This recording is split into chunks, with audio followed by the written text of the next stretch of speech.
shouldn't be swinging an axe around like that, you know, considering it's actually Ooh, careful. Actually. Yeah. It's Actually. Yeah. Actually. Oh my gosh. We'll put this thing back on so it's safe. Probably smart. Hello, everybody. Welcome to our adventure for today. Thank you for joining us.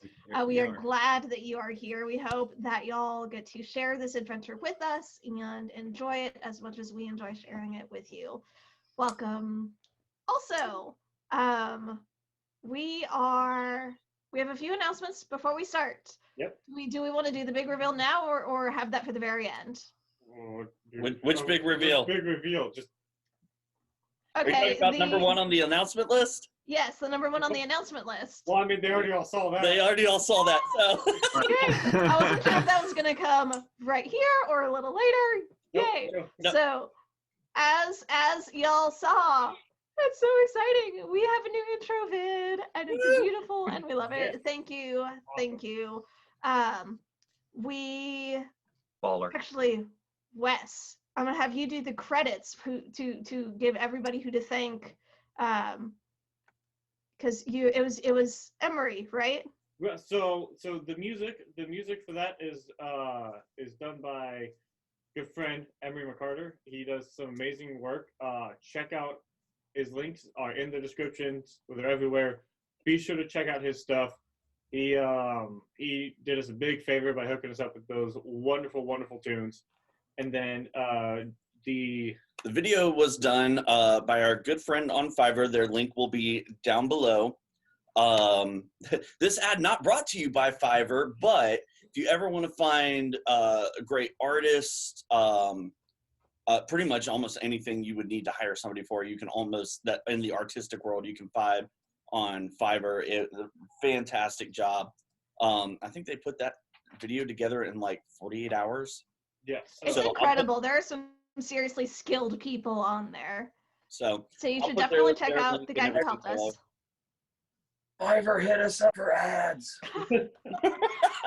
I mean, if you like.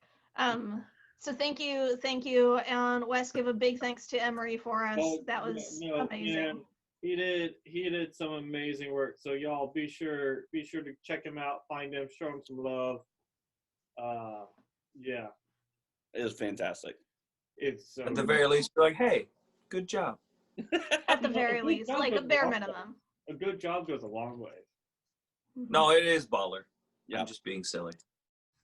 That's my one to do.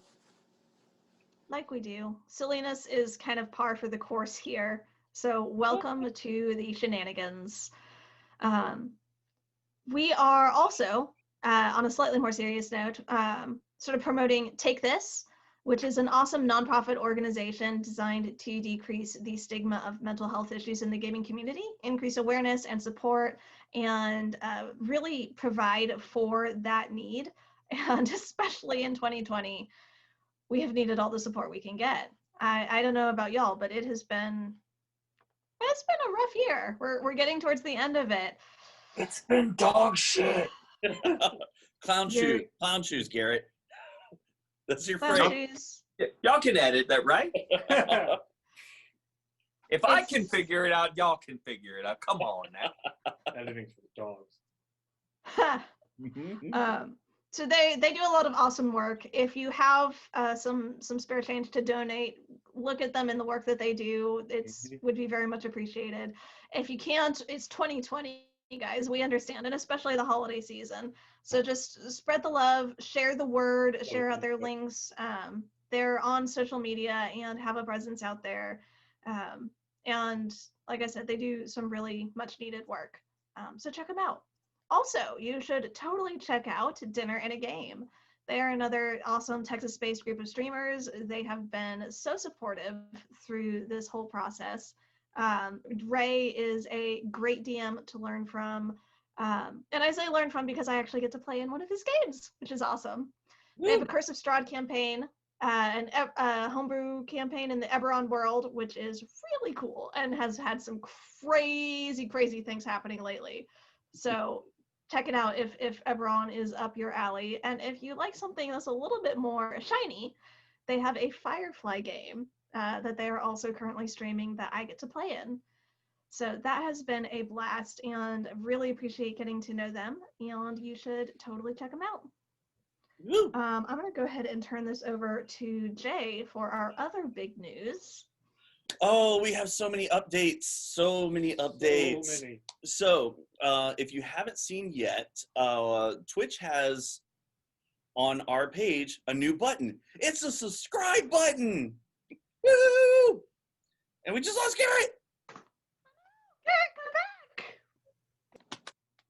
So, if you haven't seen the subscribe button, it's there. You should definitely go press it. There's a couple benefits to being a subscriber. One, you get early access to our VODs right there on Twitch. Immediate. Yes, you get you can immediately, if you miss it, the live episode, and you're like, oh, I want to go back and watch it. Or if you're like, certain people are like, hey, I can't watch it late on Wednesday nights because I sleep, then you can get it on Thursday while you're working or doing other things. No. Or But if you forget what happened and you're like, I don't remember what I did. yeah, I'm not even gonna pretend that I don't watch it like the night before we do the record, so I remember what we did. But there also gets you access to certain bits, emojis, all this other fun stuff. Super excited for that.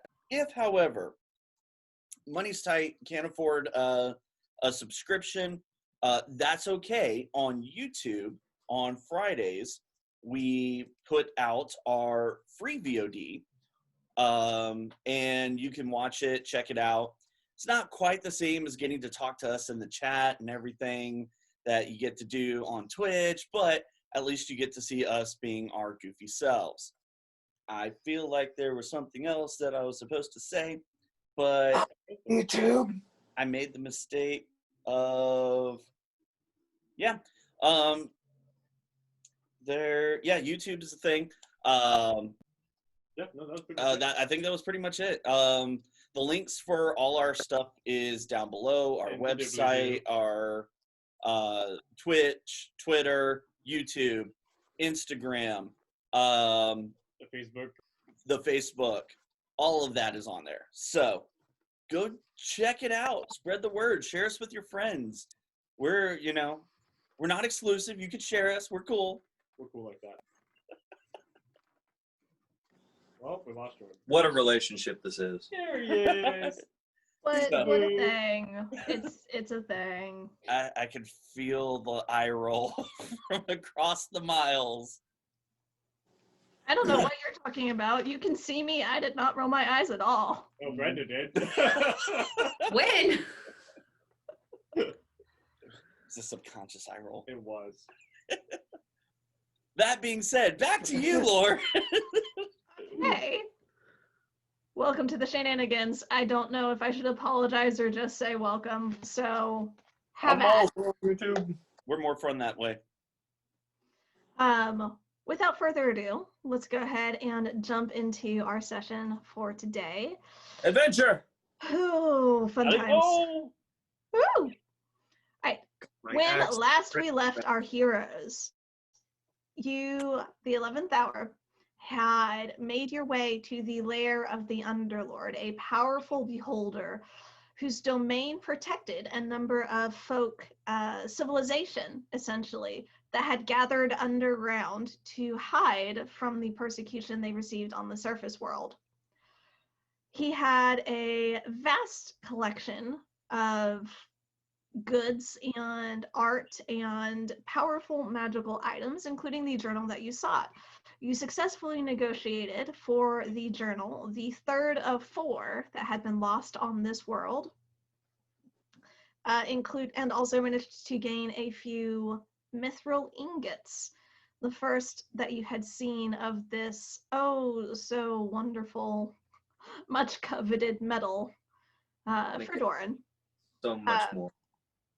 I want so much more. Upon returning to Whitebrand, with Kazator newly vowed to the Underlord's service to be permitted the exit from his domain. You emerged from the teleportation circle into the Temple of Ioun in Whitebrand, and were very quickly greeted with a young elven man, familiar to Rye as her dear friend and partner at the library, Oust. You had a brief encounter with Oust before sending him on his way. I don't know, is encounter the right word? A confrontation? There were spells cast. It was an encounter. I believe. Well, no, because Rycast Dimension and Kazator had greater invisibility, so multiple spells will count. Yeah. So an encounter then with Oust. Halberd was a bit peeved. He did not get to He wanted to him for questioning. encounter somebody. But Oust made his way off-world, back returning to the library. Kazator had a brief encounter with Lanith, the High Priestess of Ioun, here in Whitebrand, where she conveyed a message from Master Ansel Corian, Kazator's teacher, mentor, patron, but not in the magical sense necessarily. To More like what's online for people to give money. One of those. sort of. He's not Kazator's sugar daddy or anything like that. Yeah. Not yet. There's not that type of exchange of funds, but I'm only half listening. I apologize. you're fine. You're fine. It's So all- Master Corian assigned Kazator a mission as his journeyman to go and locate a friend of Master Corian's who has been lost after investigating a planar shift. Hari Reslin had been investigating in the Feywild, and Lanith conveyed information concerning this mission to the group, along with an apology that the preparations needed to transport them after Master Reslin would be delayed a bit. They needed 4 days to prepare, and so you had a bit of an interlude. You ultimately decided to spend that time in Grimhold, preparing in various ways. Doran managed to use those mithril ingots to make fabulous new armor. bling. Hmm. I got swag. Halberd located the closest thing to a shrine to LaRue that he could find in the area after thanking her for the benediction she laid on his amulet to help protect Nightbane. You had some interesting encounters with a tattoo artist who's capable of giving magical tattoos with various effects. Good. Not about what those effects were. I'm excited to be reminded. Oh, they're fun. They are so fun. Expensive. Rye and Val spent some time together transferring an enchantment from one piece of armor to another. And Kazator, you had some things that you wanted to do, especially on the evening of the 4th day, where you had written to study in the journal, and he answered late that 4th evening. And we are going to go ahead and pick up with that, along with anything else y'all wish to do this final evening, before we head back to Whitebrand to continue with your journey. So, Kazator, you had asked about Fondera, the world that you had learned contained Red Rock, where you think the next key to freeing your sister is found. Steady writes back, Fondera is a mid-level magical world with 3 continents, the primary civilization of which began on the continent closest to the equator and spread from there. Some 600 years ago or so, there was a calamity of some sort. Haven't found in the archives exactly what happened, and the northernmost continent shattered into a series of islands. About 200 years ago or so, there was a plague that swept over the continent. Unconfirmed rumors of the presence of an abyssal plague demon persist, though, as I said, unconfirmed. The last decade or so, concerns of a similar plague have been spreading. You asked specifically about the Lay of Kolya, and it seemed to deal peripherally with the events of that plague some 200 years ago. I have only personally been to the southern continent. The research institute there has grown quite impressive, and I am scheduled to return there next quarter. I'm not familiar with Red Rock in particular, apart from the brief mention in the lay, though it does figure on the map, which I have included. And on the next page, there is a map of this central continent of Vondera. I will go ahead and take a picture of that and send that Excellent. to you. Love it. That's my cousin. Accidentally sends it to the group. We all know.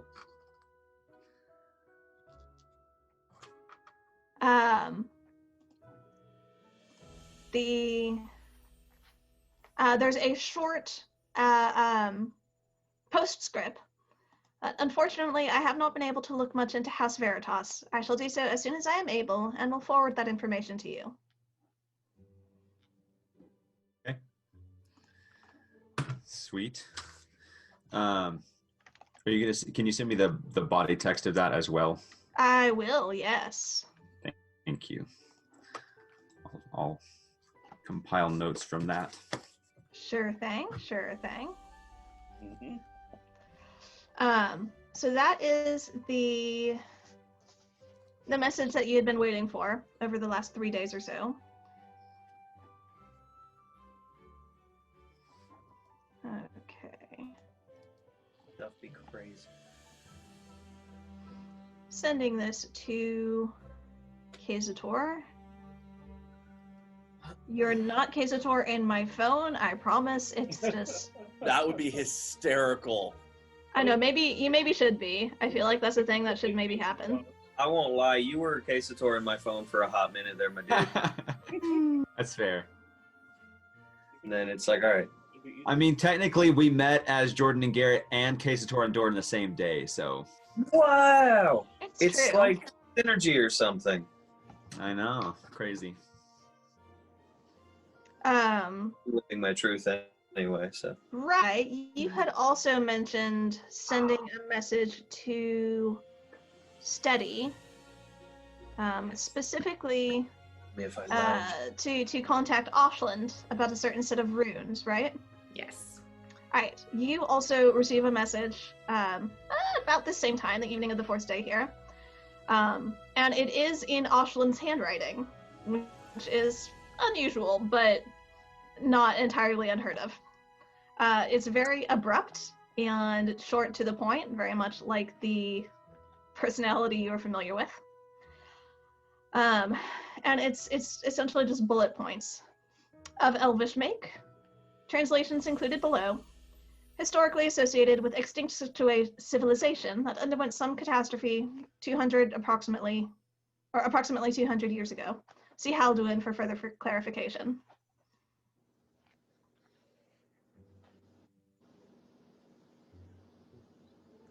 At that last bit, she's gonna be like,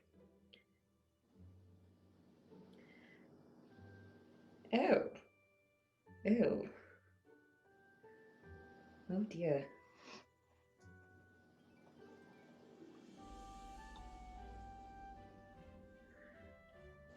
Oh dear. How did I miss that?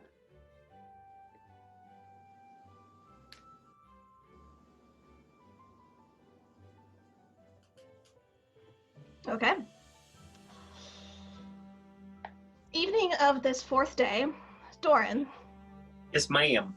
you have finished your work in the forge. You are very proud of the work you and young Ranelok have done to create this mithril armor. You are actually in the process of transporting it back when you hear your name called in the street. By the by, point of order, I would have put my logo on the armor. Yes. My your lighting. maker's mark, your stamp. Yes, I would have had Renlock put his mark somewhere with it. Okay. This is a very prestigious opportunity for this young journeyman to put his mark on actual mithril. Yeah. So he is very pleased to be able to do that, and he thanks you quite kindly, actually. That's like bonus cookie points. Mm-hmm. Because good job, you did good. do more good. Make all the things. Anyway, someone called my name. Dorin Vunheim. And you turn and you look, and you see a dwarven woman with long black hair, braided back, pulled away from her face, in fairly simple clothes, a sturdy, soft sort of maroon color with an apron tied around her waist. She's got sort of travel backpack over her shoulder, her satchel, and a fair number of clinking pots and pans that she has carried with her. Uh-huh. You do recognize Lita. Yes! My fantasy girlfriend. Yes! It's Doran's turn to get spanked! Well, probably. I'm gonna go up to her and I'm excited to see her. Lisa, what are you doing out here? Well, I suppose you didn't get my message then. It's been, well, an adventurous couple of days for me. Weeks, really. No, with them all taken out of Thane Keep up north, I figured it was time to think about establishing a second branch of the inn. They're going to be setting up town up there soon enough, and being a founding member is quite prestigious, you know. Figured get the family name out. Aye. I'm sorry. She said up north? Mm-hmm. Like where the war and the things are happening? She mentioned with them taking Thane Keep. Yes. Which you think is the siege that they're doing to clear out this keep, and it sounds like they've got some town, some sort of civilization that they're going to try and plant there after it's taken care of. I had heard about fighting up north. I didn't know they were getting a town started, and so that's where you're going. Well, restarted more like. Oh, what happened? Some 300-400 years ago, it was cleared out, you could say. A fair number of our kind, a number of clans used to live up there and make their living there. The mines are still fairly ore-rich from what we can tell. There's a bit of an invasion, see, by a number of goblin kind, it looked like, and, well, it was after a bad year, and it did not go well for our people. But we're retaking it back. We're claiming it for our own again. And of course, we'll be reclaiming the mines and building the town back. Hopefully to the glory it once was. I sent you a message some 2 weeks back. I never got it. How did you send it to me? Oh, messenger service. They tracked you here to Grimhold and then sent word that you had been seen here, and then I paid a further fee for them to go on and continue trying to find you. I suppose. Well, I don't know what to think. I suppose I saw you standing here in the street and thought that maybe you'd got my message. I'm sorry to say I didn't. Well, this is a bit awkward. I'm sorry to interrupt your day. No, I'm more than happy to see you. Well, would you care for dinner? Yes. Let's very much so. Well, let's go and we'll talk further then, shall we? Obviously you've got a whole sack there. Do you need to drop something off? Or I don't know. This is just so awkward. I'm sorry. You're not wrong. No, how well? My head hurts How about today. this? You take care of what you need to, and meet me back here at these crossroads in an hour, say. I'll have cleared it, gotten dinner squared away for the two of us. How does that sound? All right. I'll be back here in a couple hours. We'll see you here. Thank you, Aye. Doran. Oh yes, I'll be back shortly. Hey! Panic!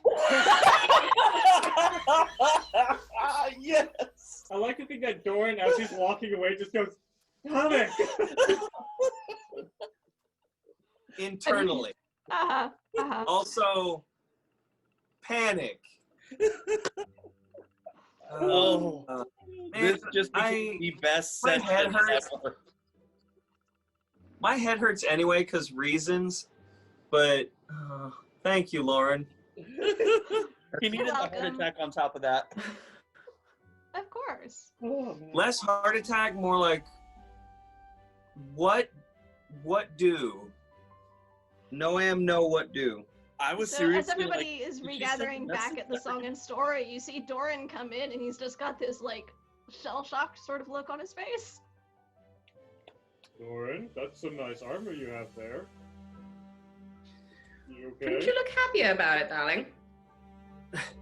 Yes. I'm dropping this off right quick. I will be back shortly, maybe. I'll be back. I'll be back. Do I need to send a message to check on you? We'll cross that bridge, maybe. I don't know. I'll be right back. Is everything all right, darling? I look at Halbard because let's make it even more annoying. 'Cause I think he actually went to the inn with me. I was like, Lita's here, and I'm gonna go see her. I'll be back. And I start to leave, then I turn around to go to my room and drop my shit off, and then I go. Doran, don't forget, we're going to, we needed to head back to White Brand tonight, this evening, at some point. We'll find you. We'll find you. You have fun. Go have fun. Well, don't worry about it. We'll figure it out. Yep, everything's fine. I walk out the door. Crap! I'll turn to the rest of them. Care to give any sort of explanation about this? If my memory serves me correctly, Lita was a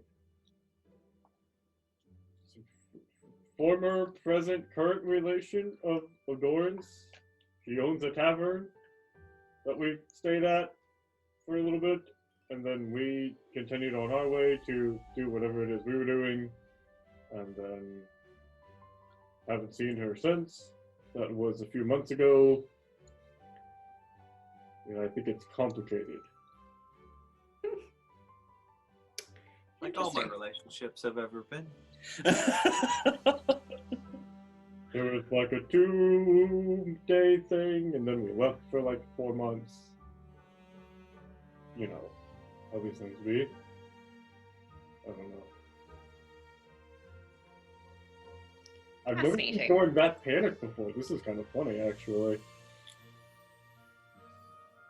Am I the only one that kind of wants to go follow him? Oh no, 100%. But I don't think that's a good idea. We won't. I didn't say it was a good idea. Just asked if I was the only one feeling mischievous. No, 100% would love. I hope you have a good self check. We would love to go follow him, but we will give him his time. Just, you know, be ready to be like, hey, my man. But the Good. players in the audience. I don't know. Is there Find a out way what to leave a telepathic sock on the door? I don't know. Probably not. Unfortunate. But speaking, well, since we're all here right now, and well, mostly, so we need to, I imagine at some point tonight, get back to White Brand, so Kasich can sleep, so he doesn't burn his high-level spell right before we leave for the Feywilds. Yes? Plan? The worst possible case scenario is they said it would be ready in 4 days. Doesn't mean we have to actually leave on the 4th day. I don't believe that was Kistor's understanding of what his master required. I think we need to go as quickly as possible. Also, the sooner we leave, the sooner we get back, which means the sooner we come back in Dragonthrone. That's true. That being said, though, we do need to, before we leave, get a good dinner and discuss the Feywild before we go. I know I need to make a stop real quick to pick up some shiny rocks, so... Oh yes, I was going to get some candy. Well, while Doran has his dinner, do we just want to go and do some shopping and dinner of our own then? Yes, let's do that. Let's just do that. Okay, we're going shopping. Well, maybe we'll discuss the Feywild over breakfast. That's a good idea. Right. And on the 4th day. Find diamonds. Lauren, just to clarify, because I had wanted to add a couple spells into my spell book, is that something I could have done on that 4th day? Yeah, you Okay. have time. Cool. Go ahead and mark off the costs for the paper and ink. Been waiting to do this to me, haven't you? Maybe a little bit. Okay. All the rest of us have had something come bite us in the butt. It's your turn. What diamonds do we need? Fair enough. Revivify. All right. I've done Um, 2 grace deads and greater Let's go Deads. ahead and take care of the shopping, because I know Val is What is it? oh so insecure about his ability to revive people and wants the diamonds to secure that. Damn straight! How many revivifies do you need?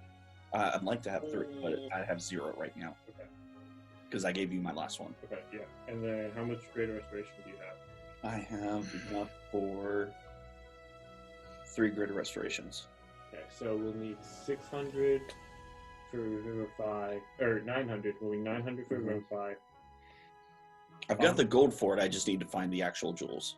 We got party goals for stuff like this. I mean, true. This is party. So let's see if we can't legitimately. Let's try to find 1,200 worth of diamonds. That'll be 3 Revivifies and an additional 4 graders. Lauren, about what time is it? Is getting towards evening. It's not dusk quite yet. Okay. You've got it's probably 7:30. Okay, so Tori, you know where a jeweler shop is I located? was gonna say it might behoove us to split up and conquer You're muted. Morgrab. Apologies. Case store's not there. Oh, he's not? Okay. I thought he was with us. Okay. Neither mine. So, you take one street, I'll take the other. No, I know where one's at. I just need to. I thought, We've Mithril Mantle. been to a jeweler before. haven't Mithril we? Mantle. Yeah. Okay.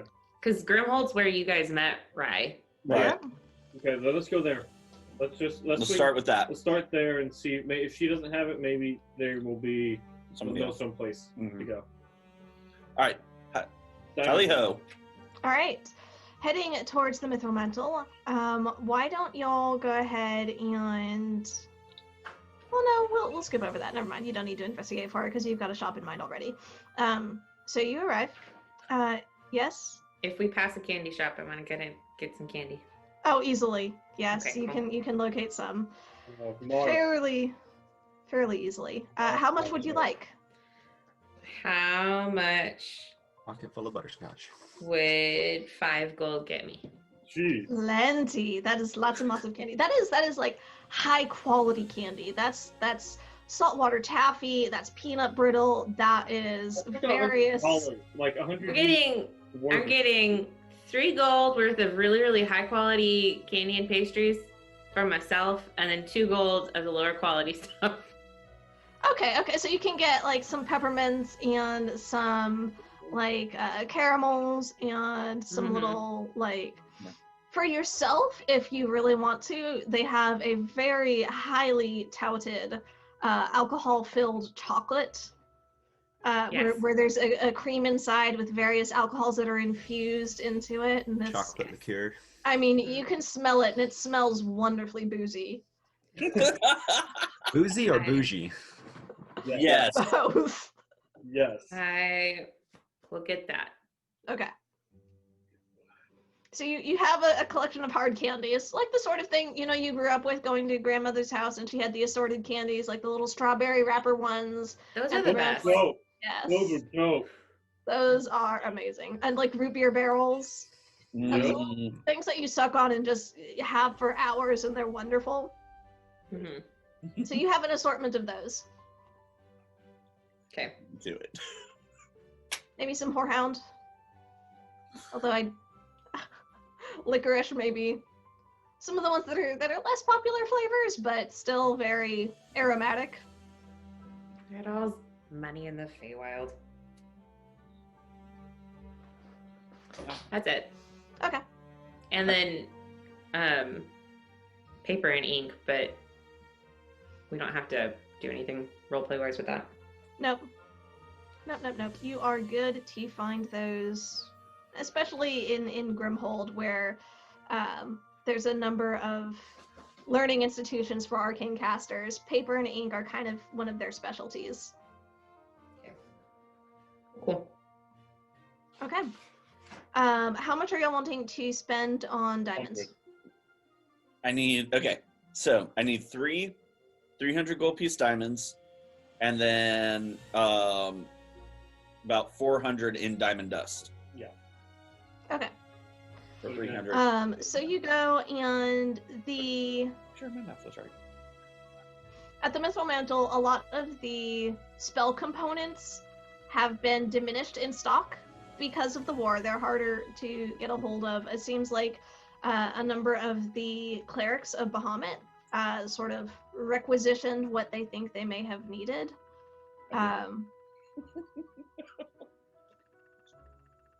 So you can go ahead and get some of the higher. There's more of the higher value of diamonds. It seems like the ability to use those is significantly less common.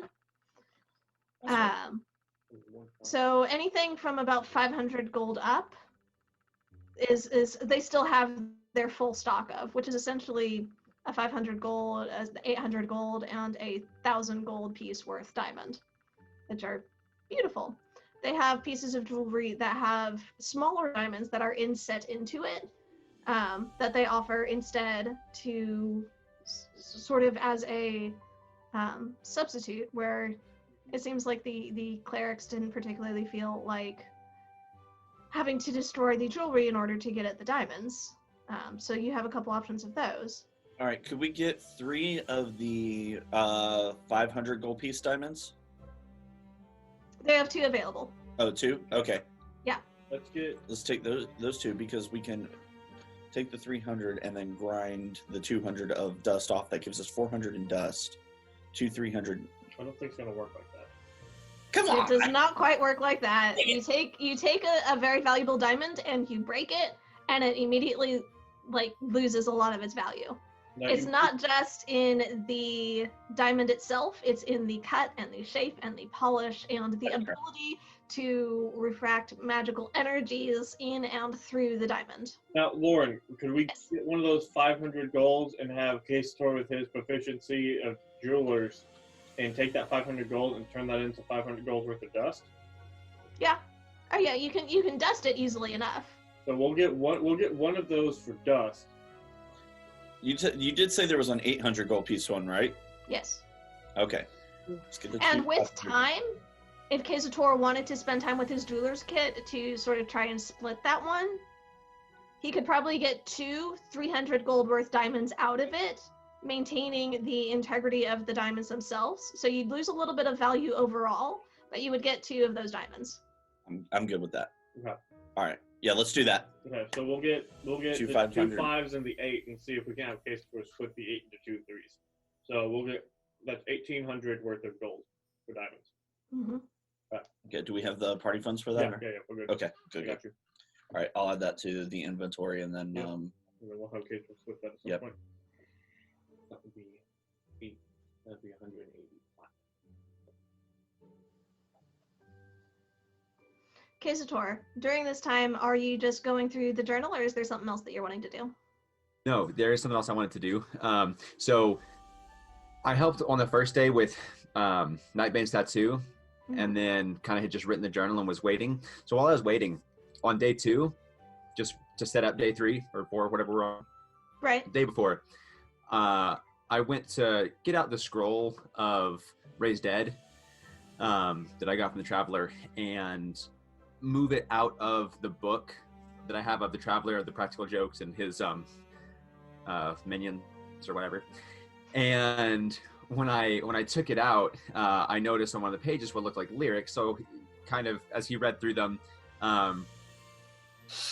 was kind of an old tavern roast. Kind of sparked an idea for him. So he was kind of spent the day writing lyrics. So this evening, I'd like to go to the Wordsmith district and see if I can find old Curran and Ur from the apprenticeship trials. Yes. See if they're performing, and if not, then just see who's performing at the local spot there in the Wordsmith district. Yeah, for sure. Make an investigation roll. See what we got here. Investigate. That's really good. Where's my tablet? Here we go. Investigation. That's my low one.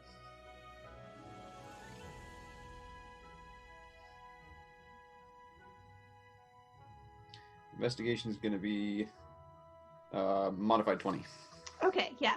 So it takes you about an hour of wandering through the district, the various gathering spots, but you do manage to catch a little bit of sound with the voices in harmony and the instruments and the skill, and you recognize it. These are Kieran and Ur, these two brothers who had competed in the same apprenticeship trials as you. It sounds beautiful. They've only been apprenticed for a short time, but obviously their skill has increased even in that short amount. Nice. Okay. If I can pop into an alley, I'm gonna cast Disguise Self and become like a little. Oh wait, Disguise Self can only make you a foot different in height, can it? Right. No, I don't even think it can do change your height. It changes the appearance, though. Change your... Right.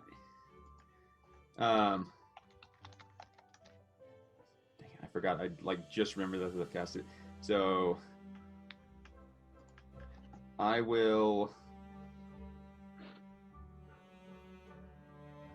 I'll just go in and kind of find. Let me find a restroom area, and I'll make a roll with my disguise kit. Why not?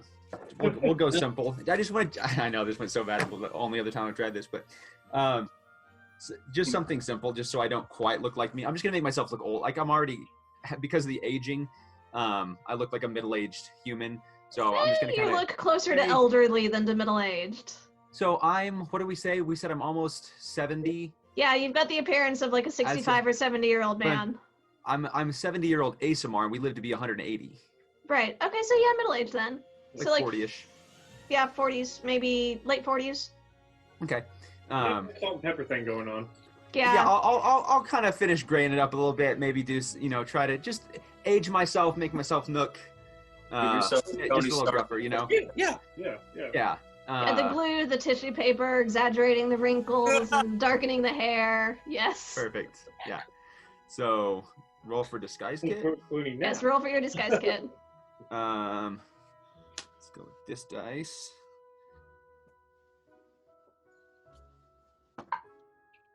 Of course, that's great. Oh, what this that, is gonna be good. That's dex, right? Yes. 10. 10. Oh, Okay. the average. So you're putting it on, and you realize that you spent some time in Whitebrand since you had updated your disguise kit. Your skin is several shades darker, a little bit more suntanned than you used to. So the foundation that you're using to try and blend things together doesn't quite match. You try and get it as even as you can, and it's passable in low lighting with the flickering light from the lanterns and the fire. May not be as rigorous on close examination as you would prefer, but it's what you've got. Perfect. Okay, I'll go out and get a drink and just listen to them perform once, and then as they kind of come to a break, then I'll approach them and talk to them. Yeah, within about 10 or 15 minutes, you can tell they're getting towards the end of their set.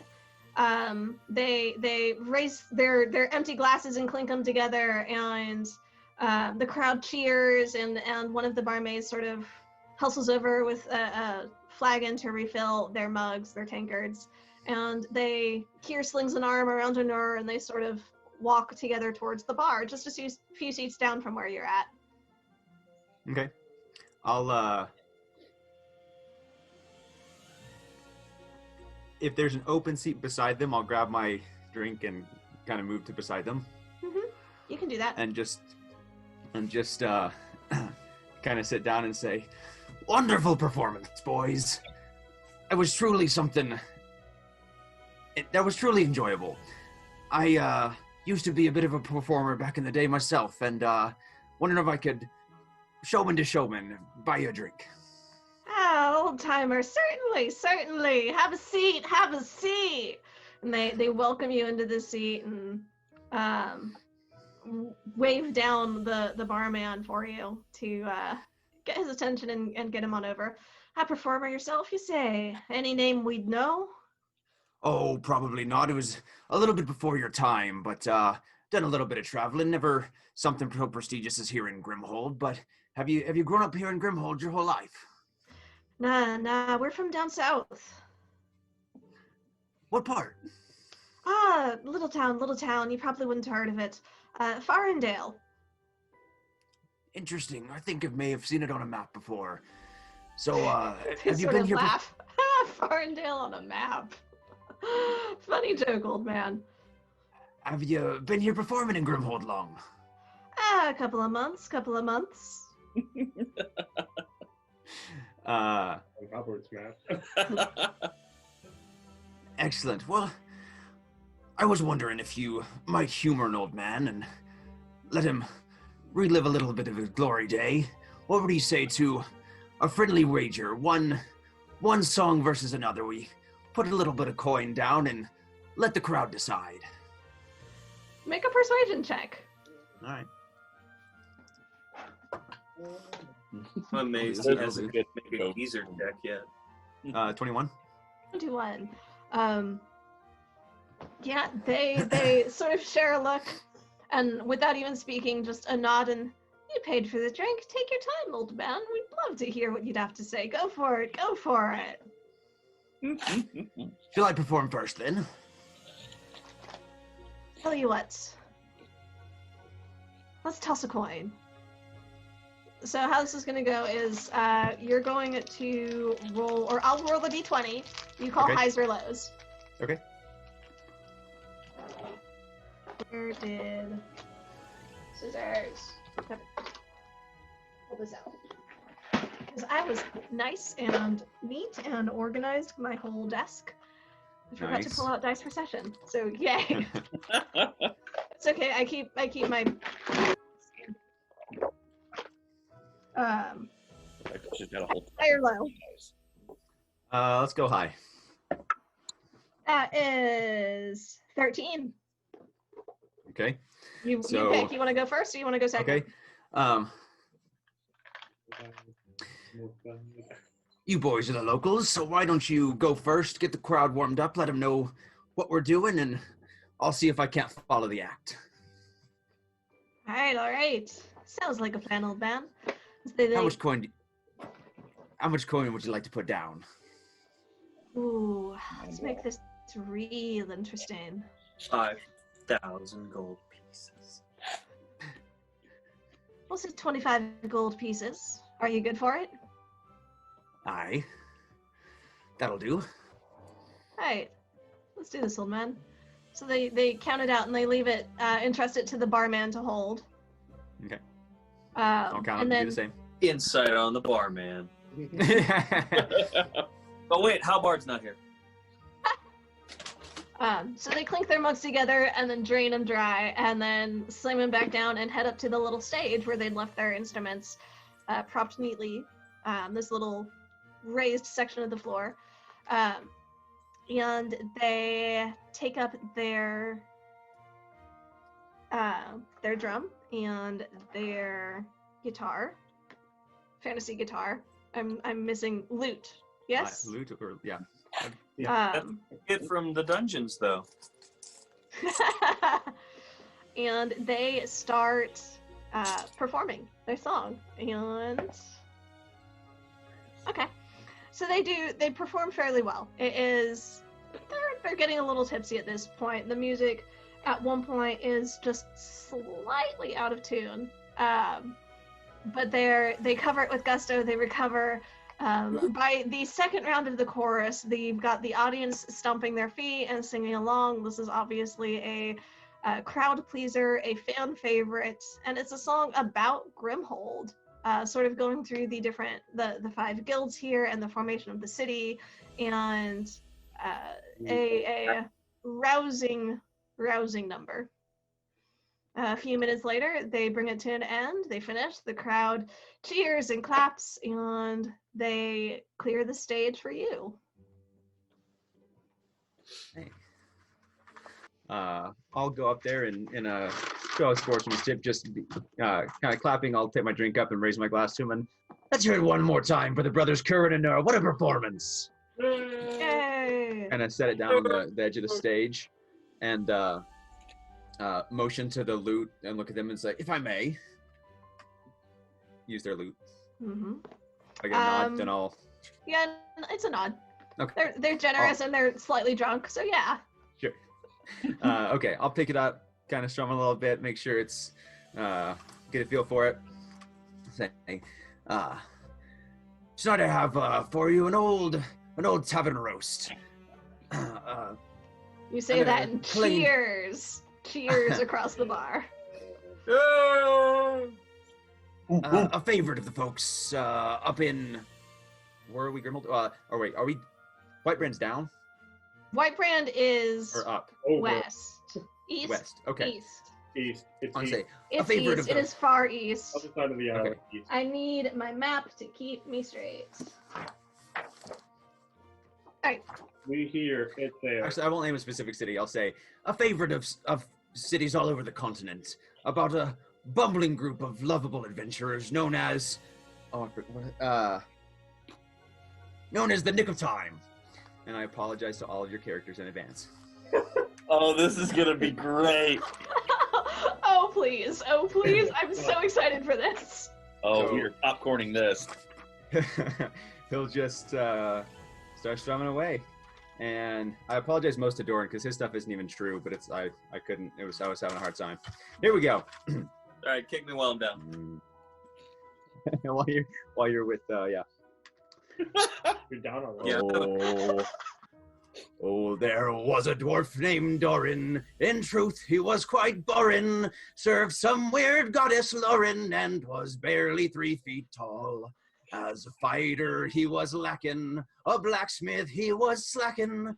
All the moles that needed whacking laughed with every hammer fall. Gotta skip the line. Do these in order.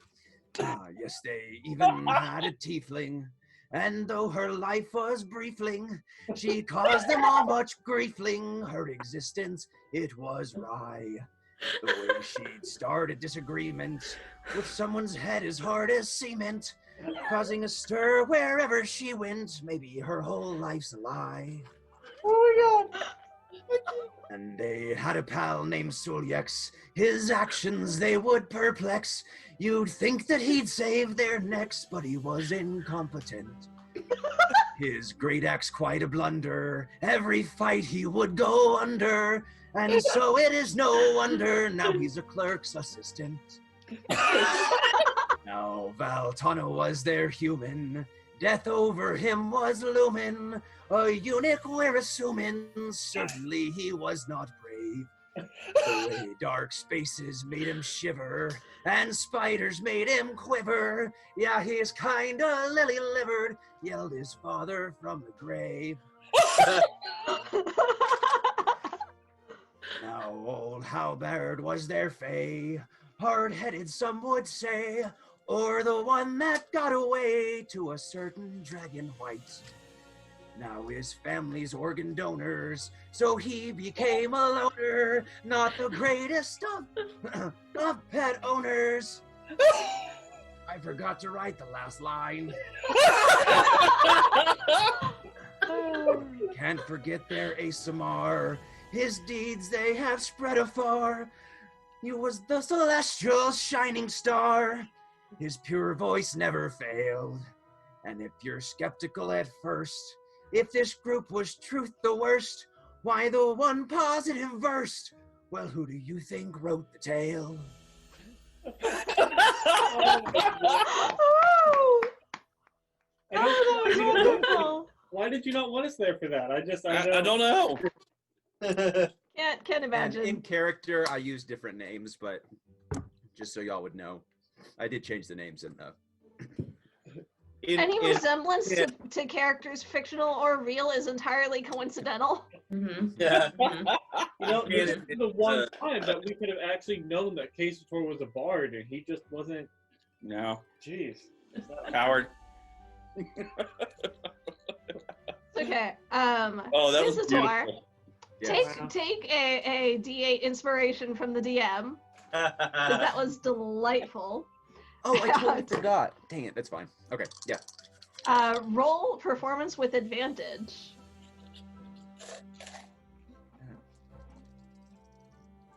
Just got free gold. Performance, that would be a 31. He Wow. did good. Get it, son? Wow. Wow. There's a moment of silence that this hush falls over the crowd as they are enraptured with the song. And then they burst into applause. There are cheers, there are hoots, there are all sorts of gleeful noises as people are up on their feet, drunkenly trying to recreate some of the verses. It went over very well. You see Kieran and Ner themselves sort of like, you get the nod. It's like they know when they are beat, and especially when they are beat that soundly. Oh, that was beautiful. That was exceptionally well done. I'm so sad we weren't there now. I will raise my glass and kind of give him a wink as I walk off the stage. Mhm. Don't forget your gold.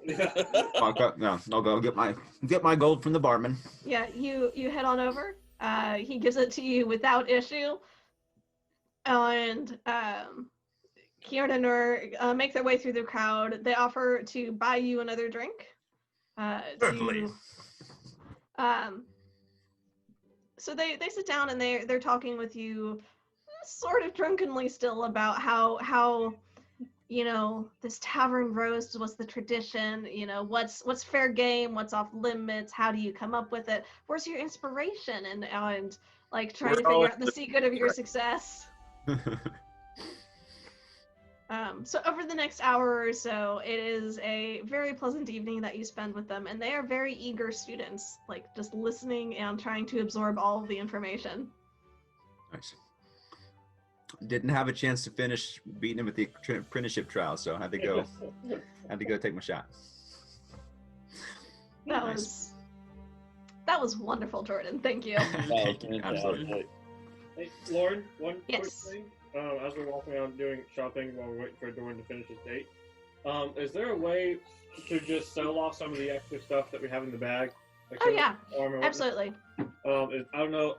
I'll just, because it's all just mundane stuff. Is there like an exchange rate versus price? Is it like, can I sell it for half of what's listed in the book? So I don't have to go through and roleplay everything. I can just add gold and call.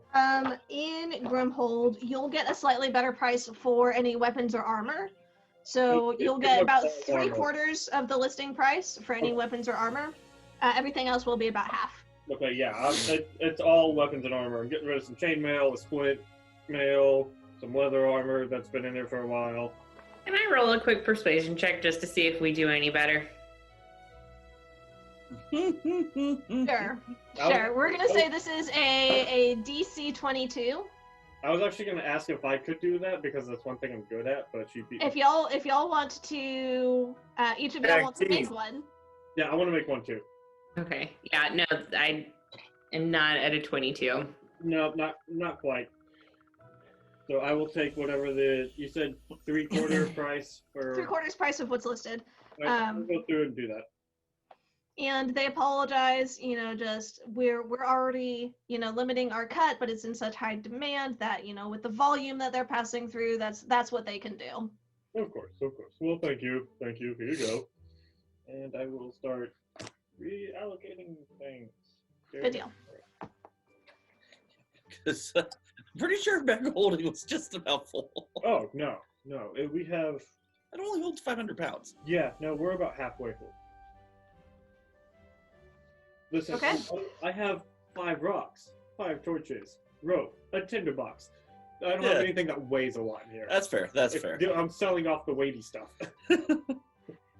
Alright, as y'all are finishing your shopping and it's starting to get later into the evening, Kazator is having a lovely evening, slightly drunkenly in the bar with Kieran and her Doran. You go back and you meet Lita. And she takes you to this quiet little inn. Not really, it's more of a tavern, I guess, called the Rolling Raven. And it's set a little ways off the main path. It is a fairly quiet, there are about a dozen tables that are set up through the room, and a bar area also that's got about half a dozen seats, and about half to 3/4 of the seats are taken. So it's a pretty bustling night. There's a big warm fireplace on the back wall. You're guessing that it shares a chimney with the kitchen space. You see there's a door leading to the back where the serving or the servers are bringing dishes in and out. You are brought in. There's a table that has sort of been set a little ways to the side. There's a little flower that has been set on it in a tiny little vase. 2 chairs has been apparently reserved for you. Anything else first date? Lita. Beat you. What? Lita leads you over. Mm. She's like, I know it doesn't look like much, but the food here is actually quite good. I'm less worried about food and more happy to be in good company. You're very kind. I'm sorry for the imposition on your evening, though.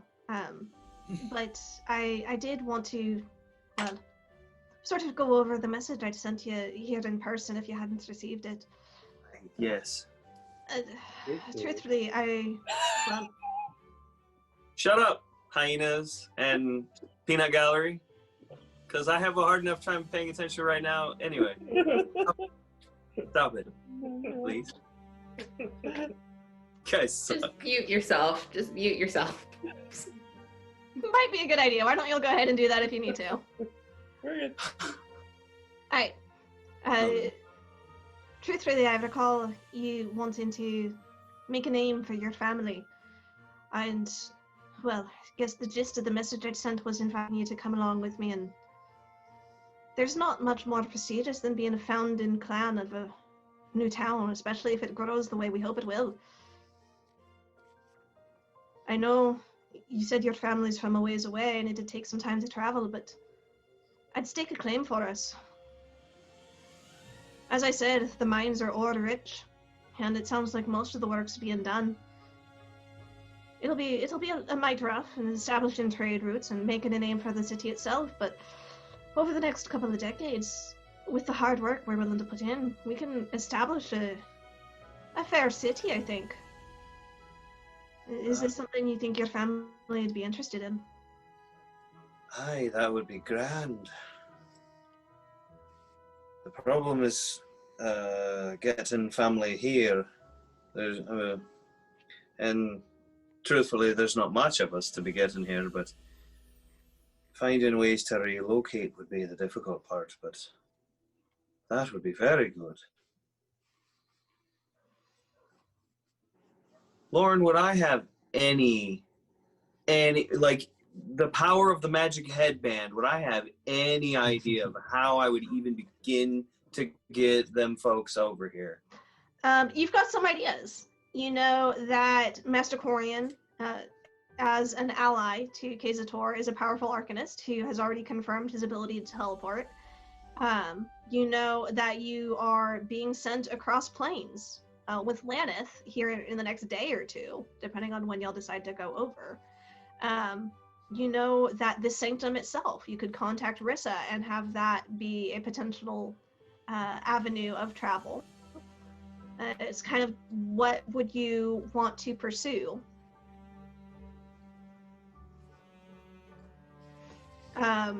You also make a religion check for me. Oh, sweet, merciful God. iPad, wake up. I need you, for you have my numbers. All 3 of them. Religion check. Oh, I actually have a good modifier in that, because headband. Hey, all right. Okay, so, so 21. 21. Awesome. Yeah. So you do recall that the Traveler is also a patron of long journeys. Having had one member of your party sort of being courted by such a deity, you've sort of made the connection that there might be something that this individual could also do. Somewhere Jonathan just got a tick. Right. He's having spasms is what he's having. It's fun to mess with him, gotta say. Okay, so travel options. I jokingly had this theory with him that you're just going from player to player to see who you could actually get to do a deal with the Traveler. Right. And it's not a joke anymore, Lauren. It started coincidentally. It did start coincidentally. He's made it not a joke, though. It's just fun to mess with him. So I've got the Sanctum, I've got Corian, and potentially the Traveler as options to get the fam over here. Or high-level clerics could also potentially... Just wait, so just any rando really good cleric can Star Trek some people over here? That's not been your experience. You know, it is a dangerous and slightly risky form of travel. That's kind of why my brain... Laneth, right. With Laneth being able to do it, you're able to make the leap of logic. She's a high priestess. This is something in her wheelhouse. There might be other powerful clerics of other deities who might be willing to perform a similar feat.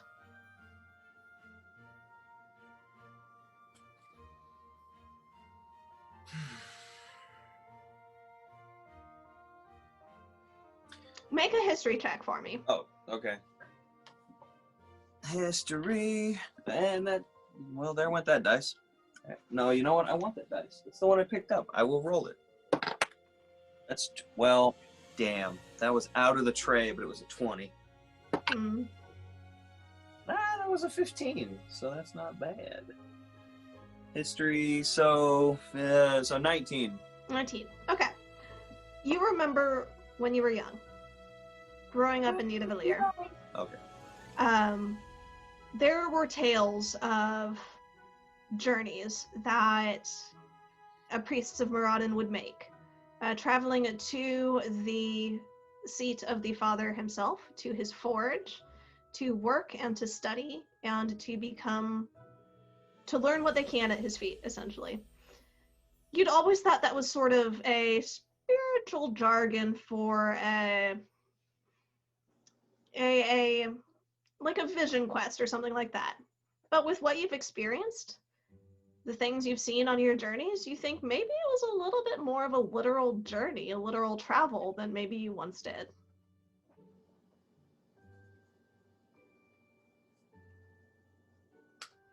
Sorry, I'm writing.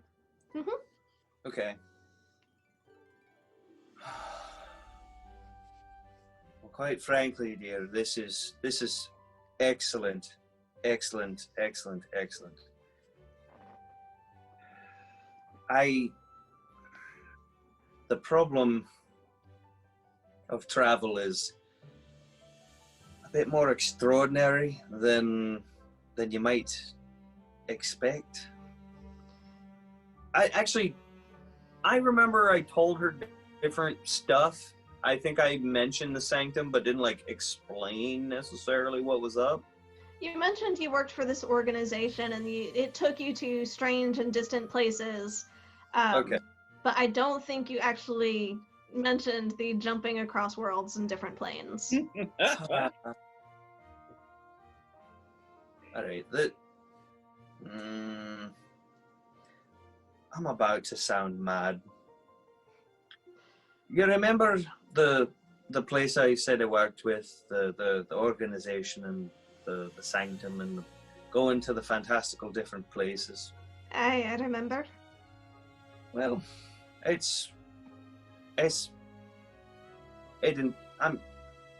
trying to find the words and the headband's not helping.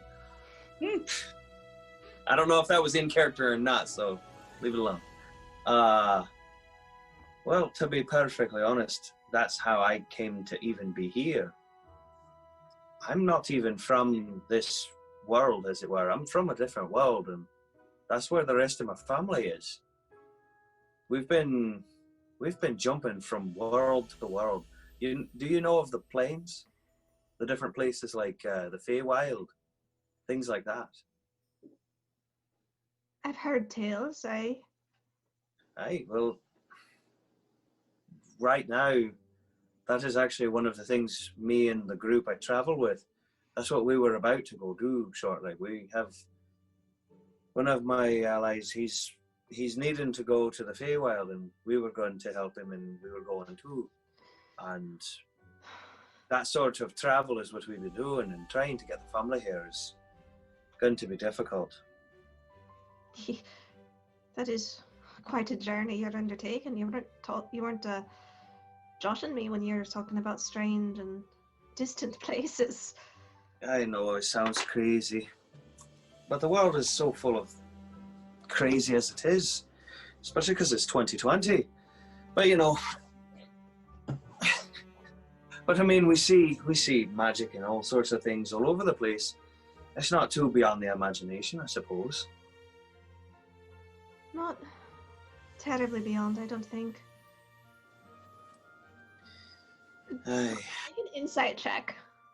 Hey, she doesn't. She thinks I'm a crazy person now. Ooh, I have a dot. I'm proficient in insight. Well, anus.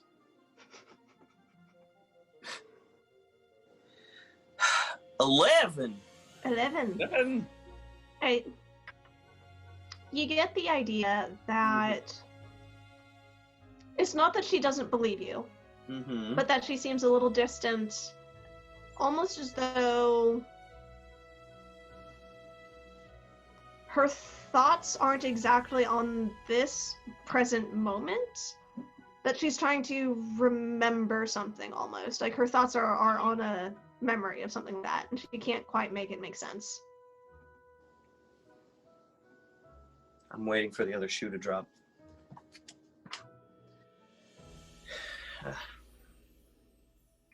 Are you alright, dear? I'm fine. It's just there's a story that was passed down in my family, and it doesn't.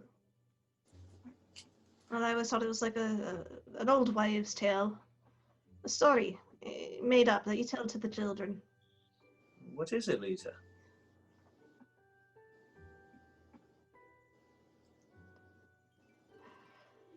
So my clan, Aye.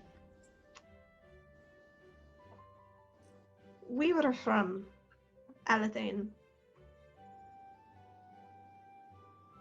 My family, we fled, and I'm all that's left. But there are old stories I remember Ma telling me as I was growing up, that there was a danger from another world or a plane, somewhere that wasn't here, but that wasn't not here. That was imprisoned. Please. That broke out, and that's what caused all of this. That it called to those of evil nature who would aid in its escape. That sounds about like what we're trying to fight right now. It didn't make sense. Other worlds. A place like this, but not. Yes, I But can be. If what you're saying is true, if there are other places like this, does it... It's not like you say, as the Feywild, or the Plane of Fire, or the Celestial Plane where the Father dwells. It's like here. Where I'm from is like here, but different. I'm from Nidavellir. it's not a place I've ever heard of, no.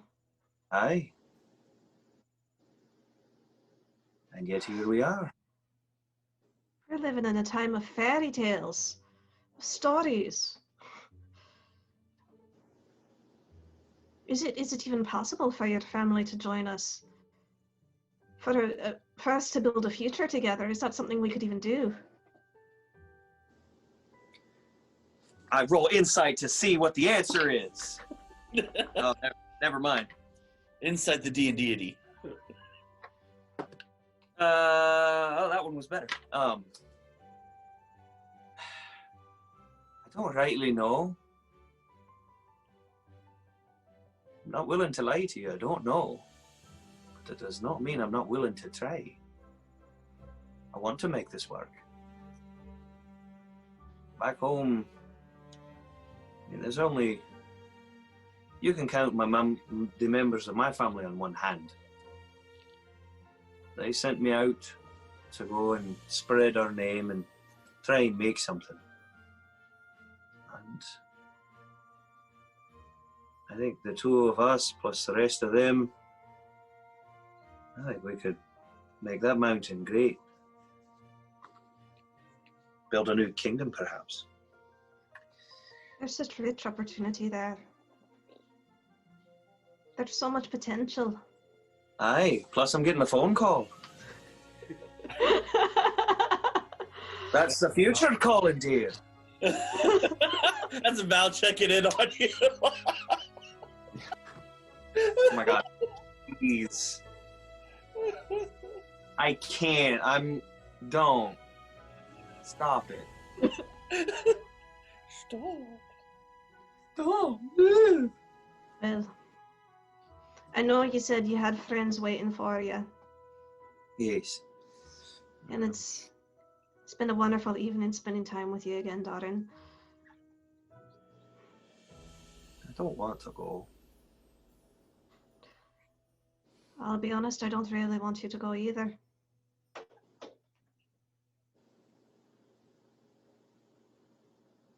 Do you... Nah, I don't want to ask that. You need to go. You wouldn't be the man you are if you stayed. Do I have a map? Do I have, like, anything close to a map? Or do I have a book of, like, paper that I keep notes in or anything? Absolutely you do.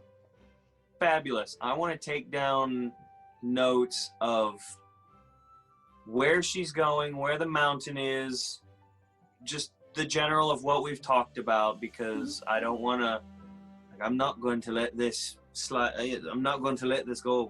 I'm going to make this right. We're going to figure this out. I've got to help my friend. You do that. Just, God, you know where I'll be when you're done. Whenever that is.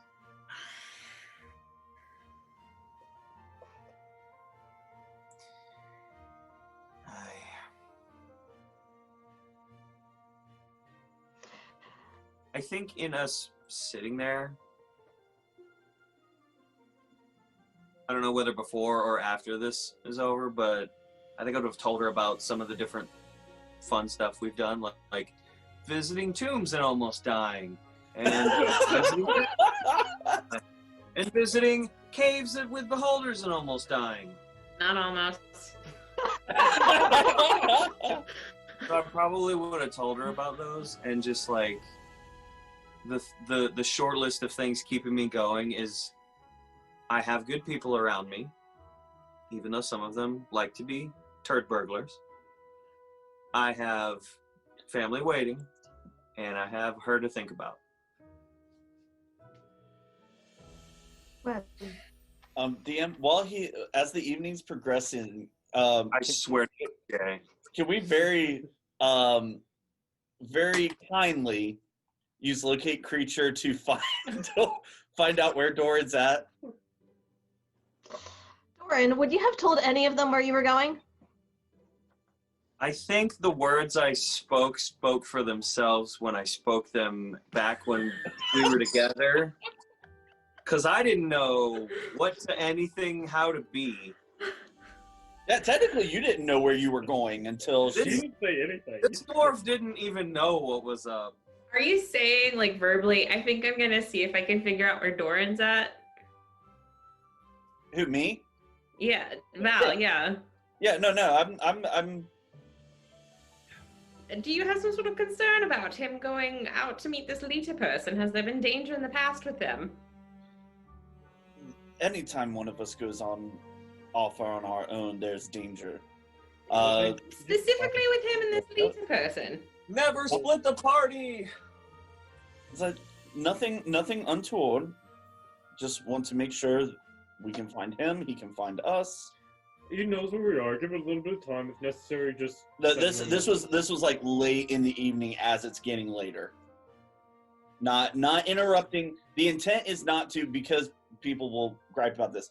The intent is not to interrupt the evening. The intent is to find out where he's at. give him another hour. Oh yeah, that's Yeah, true. no, 100% yes. Just give him one more hour, and then we'll. My laptop's not touchscreen. Somebody's been on their iPad way too much lately. I touched it in the notification away though. Let's give him one more hour, and then we will see what happens. Okay. So that's the sidebar. Doran. I know things have been rough for you lately. Well, I hate having left you behind. Don't worry about me. You've got good work to be doing. And I can tell your friends need you. As I said, I can wait. I don't mind building a foundation that we can build on later. I will try my best not to leave you waiting for too long. Well. As I look down at her, because I'm tall now, because that's Mhm. That's true. I went through a growth spurt. It's crazy. No, I didn't want to ask, but is this permanent? So far. I feel like we're getting into some weird territory conversationally. I was quoting Captain America line, but you know. I didn't hear what you said. I'm lost in my own cloud of madness. It's okay. So what she... Go ahead. I quite frankly don't know. It seems to be coming from part of the magic that goes with the runes I use. So there's that. Hopefully I don't get too much taller. I won't be a dwarf no more. I don't know what that said, and I don't care. Leave me alone. So she pays for the meal. Well, As y'all stand up, finishing the evening, she goes up on her tiptoes to kiss your cheek. I lean in and hold her close and feel real shitty that I'm about to leave her, because that sucks. Why are you doing this to me?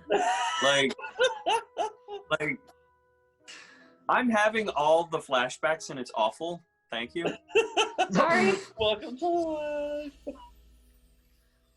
Don't feel bad. I'll be here whenever you're ready to return. And she walks you to the door, and it will walk with you for as long as you wish to keep her company. I'm sorry, I was looking at a thing. I'm sorry. Could you repeat that? You're last- good. Yeah, she walks with you for as long as you're willing to keep her company. Until they start blowing me up, I'll wait. Cause Okay. yeah. So it's starting to get a little later in the evening, 10, 11-ish. It's solidly dark now. Was not planning on messaging him. Oh! I got an idea. Yes? In my inventory, I have a little stone, little onyx, little stone. Mhm. Can I, while we're together, carve it into something and give it to her? Absolutely. You're a skilled craftsman. I make things. What do you turn it into?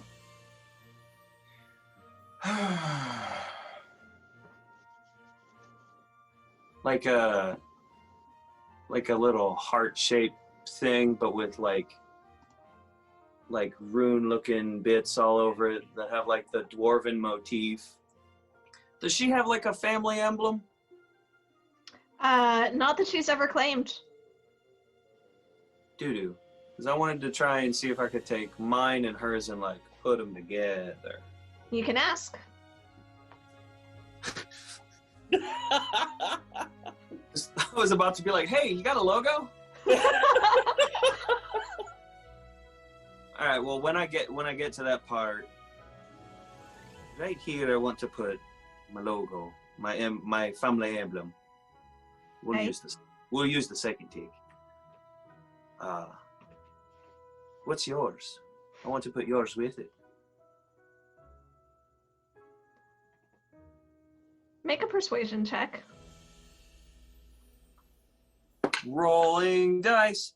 Okay, but persuasion, because I have proficiency. 19. 19.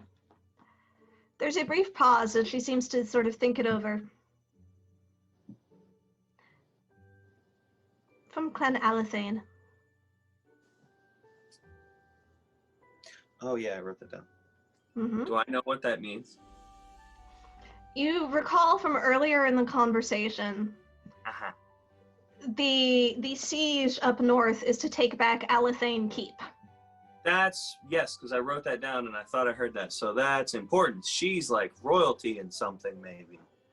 This is big deal. You gather she might have a vested interest in retaking and reclaiming that particular land. This is what DMs do, or at least what Lauren's been doing. Here's side quest. Hey, everyone has their own branching side quest. Here's the main quest, but everybody has a side quest. Oh, okay. Do I know anything about that? Alathane? Do I know it? What does it look like? You can take the dwarvish runes for writing it out and fairly easily make a solid guess at what the runes for it would be. Essentially, taking the consonants and dropping the vowels and connecting them so that they flow. Okay. Then I'll try to do that with the motif of like the lightning bolt in a heart. Mhm. As a little trinkety thing. I don't have any like string or anything. I can't turn it into it. Yeah. If you want to turn it into a necklace, you could easily have picked up some string or cord on your travels. I do that. So you create this lovely pendant, string it on this cord, and hand it to Lita. And she turns and moves her hair out of the way. And will you put it on for me? And then, yes, I do that. Thank you. So you tie it, and she rests her hand on it. Thank you, Doran.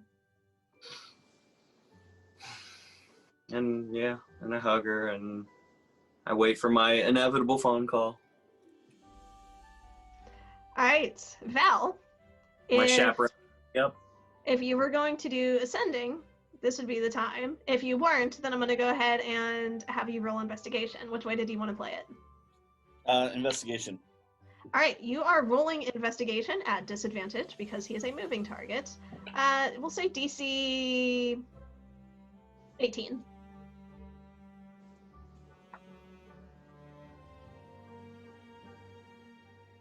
Nope. You said disadvantage, right? Yep. Nope, that would be a 12. Grimhold is a very large city. You're not super familiar with it. You haven't in particular spent a lot of time here. So you're walking through the streets. Dwarves, it's like, whoa. And you're just unable to get a sense of Doran's location in the 10 minutes the spell lasts. God, that's another prop I have to make on my Doran list. Oh, Well, technically you don't have to. It's not on Doran, it's for Lita. yeah, but it still would be rad to me. I mean, you're not wrong. All No right, stress, I'll though.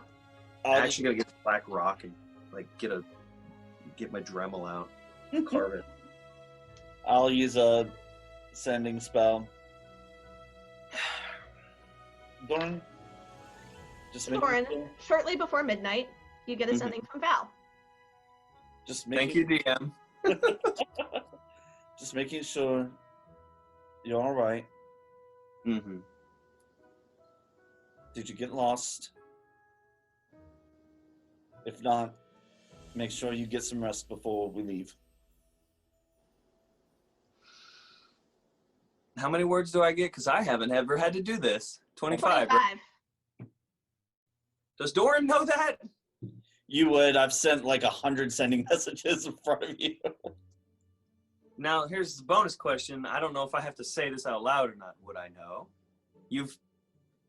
Because if I would know the number count, I would probably know a little bit enough about it. Yeah, it's telepathic, so you don't have to say it out loud. Yeah. I just wanted to make sure I didn't, whether he knew or not, so if he had to start talking out loud, or if he thought he had to. He just starts talking to himself. Yeah. All right. Should have told him no. So in his head, I'm fine.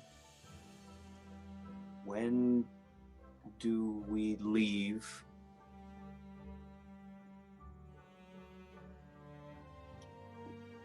I found my side quest now.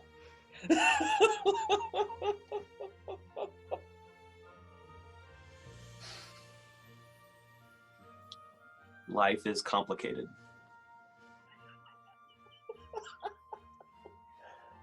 I'll just leave it at that. Turning to the others, Dorn wants to know when we're leaving. Do we have a time estimate? Well, that will depend on Quesator. Oh, sweet Jesus. I will message Come on. Quesator. Well, have you? Because if it's midnight, am I back yet? He'd probably be back. Okay. But Val's been wandering, trying to find Doran for the last little while, so you could very easily Best convince part of the episode. Find the dwarf. So if he's not in my... Lauren, is he in my immediate eyesight? Have you returned back to the Song and Story? We wandered your way back. That's where we all are. Okay, yeah, I'll wander my way back and ask Quesator, do we want to leave now so you can get your spell energy back tomorrow, or do we want to leave in the morning? Certainly would like to be fully rested before we leave. I would hate to get up and travel back to Whitebrand and then onto the Feywild in the same morning. That's true, and personally, I'd rather have a few minutes to all discuss before we leave to the Feywild anyway. So, shall we collect our dwarf and head back, or shall we give him the night? Unfortunately, I think the better bet would be to head there tonight and then sleep and have our Feywild discussion over breakfast. I don't see any reason we have to get up early, tell them to take another hour and meet us back here. That actually worked fine because, Casator Halberd, there's something I require your assistance in this evening. You take care of that. I'll find Dorn, update him. Sounds good. Okay. So Val, you update Doran. Yeah, I'll tell Doran. We'll probably leave in about an hour or so. Meet us at the Song and Story when you're ready. If you'd like to bring your lady friend, feel free to do so.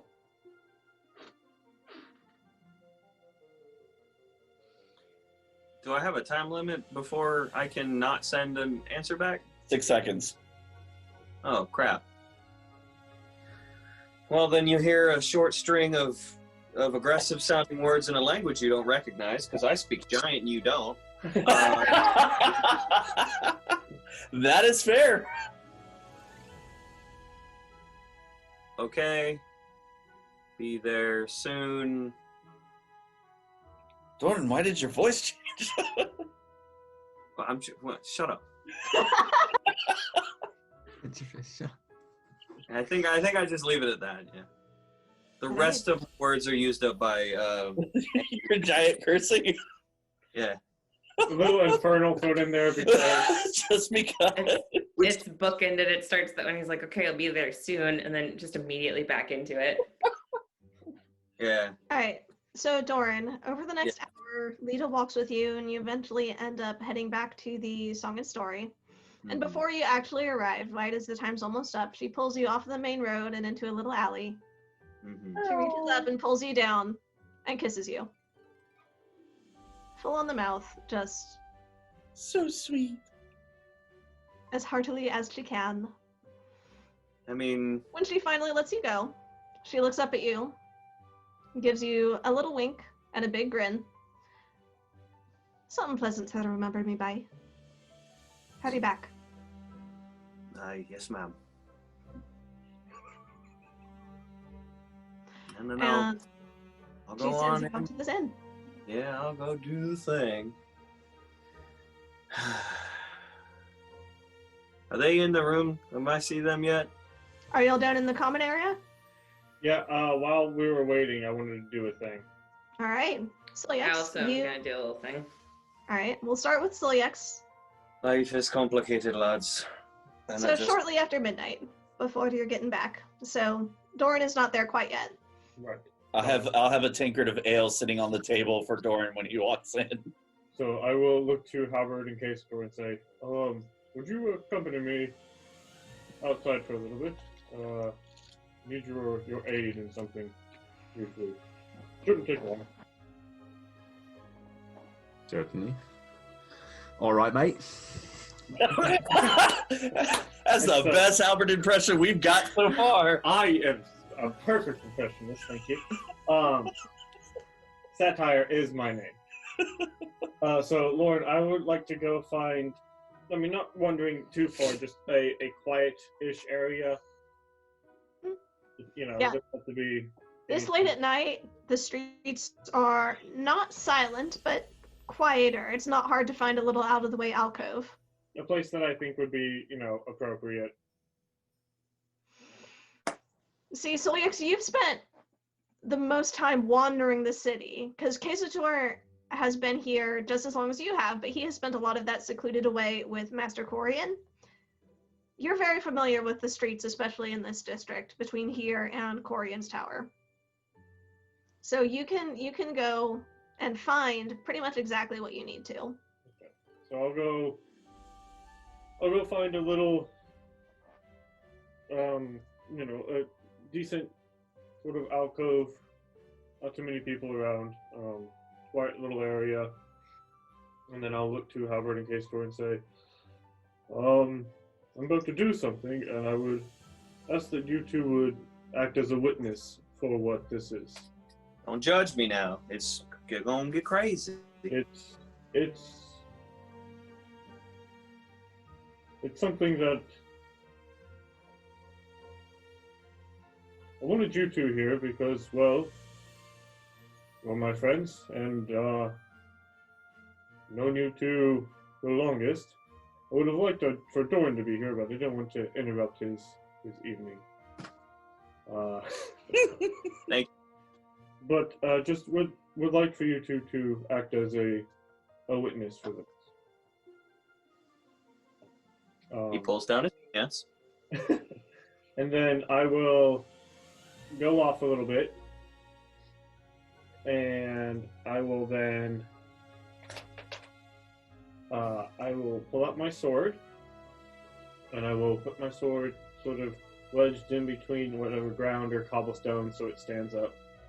And then I'll take my shield and rest my shield against the sword so it is facing me. And then I will remove the holy symbol of Bahamut from around my neck and hang it on the point of the shield.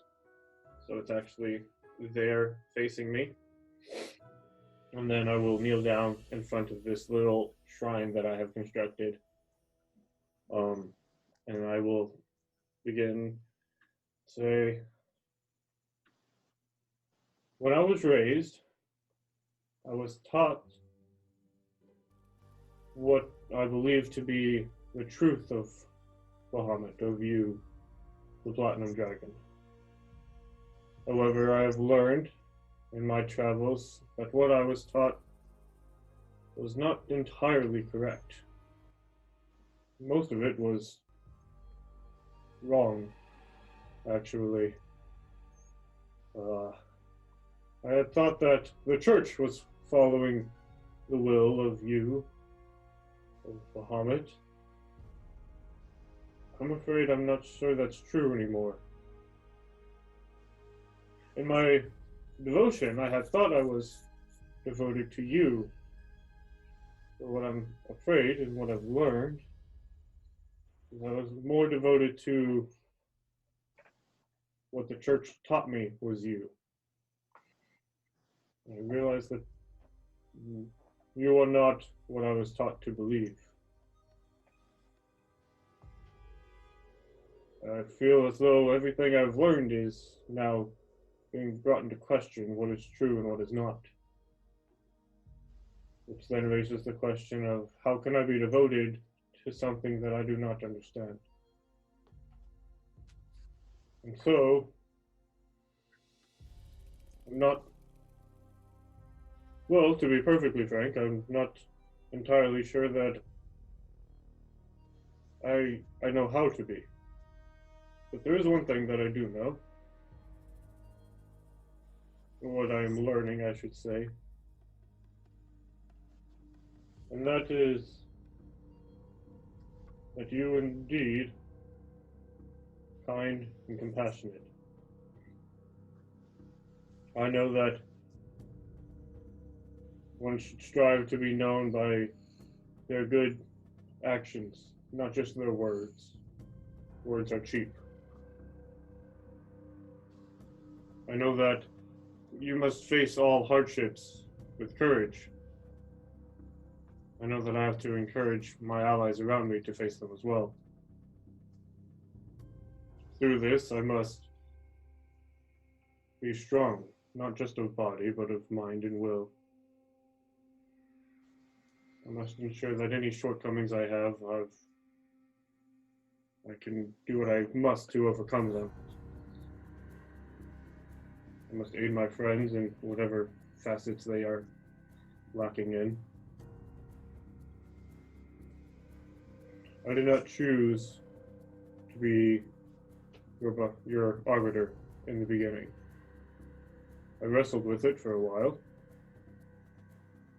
but I would like this now, this moment, to be the time and place where I choose to be your arbiter.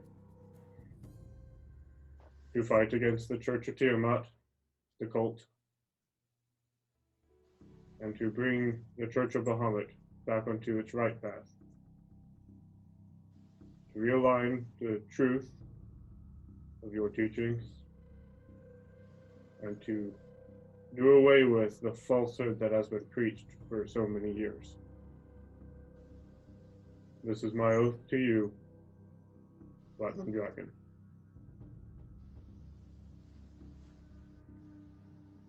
I legit feel guilty. I wasn't there for that.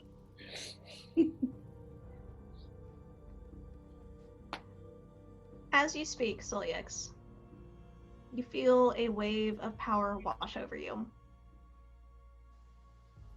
And it's odd because you know yourself and you know the fronts that you put up. You know your fears and your insecurities and all the places that you're not proud of. And you feel like those are bared, like those are seen, and you are stripped down to exactly who you are. And then you feel yourself being built back up.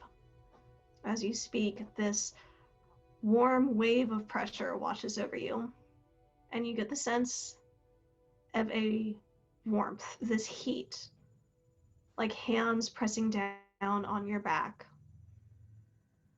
And as you finish making your oath, you hear echoing through the night a loud growling roar. It fades away. The night falls quiet once again, and you stand in your new oath to Bahamut, the Platinum Dragon. And that is where we are going to go ahead and take a break. We will be right back here in a couple of minutes. Thanks for sticking around, guys. We'll see you shortly. Bye. Oh, man. Welcome back, everybody. We will go ahead and jump right back into it. That's cool. Rye, you had wanted to do something also this night before we jump ahead. I was just gonna write to Alice briefly. Quick point of clarification. When I got that armor from Oust, did he tell me where he got it from, or he just gave it to me to sell? He had not told you where he had gotten it from. Are you referring to the steel armor that I had modified? So I'm gonna write to him. Oust, darling, since you apparently feel like you need to keep track of my whereabouts, we're going to the Feywilds, so please mark the time. As you know, sometimes there are differences between what you experience and what I experience, and I would hope you would remember that I have been to the Feywild 3 times at this point, and only one of which was actually with you, so I do hope I can take care of myself while I'm there. Also, darling, I wasn't sure if it would be of any interest to you, but I did manage to sell that armor that you had gotten from Haldwin, and wasn't sure if you had anything else you wanted me to pick up in the near future.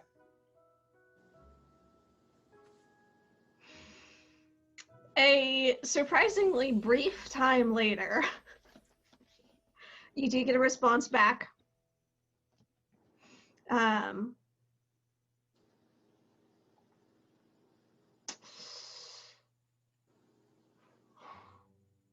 Date noted. Be careful. Oh, how would he?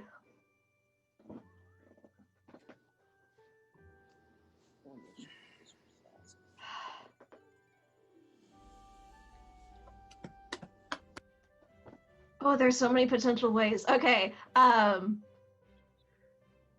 Kisses. Okay. Wishes are scary sometimes, I know. It's okay. There's just so many.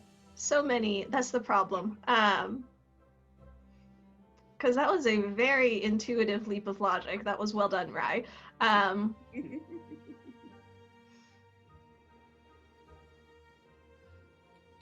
don't know that it's important, but point of order, Doran did keep that armor, I think. I don't think he sold it. It's in the bag. Yeah, no, you've got it.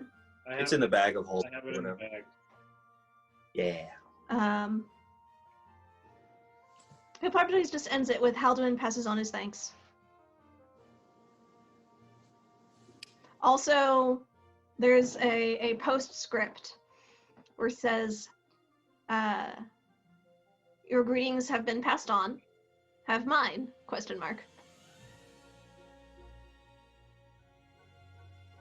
I do believe you made your feelings very aware, darling. And I'll sign it with a flourishing W and leave it at that.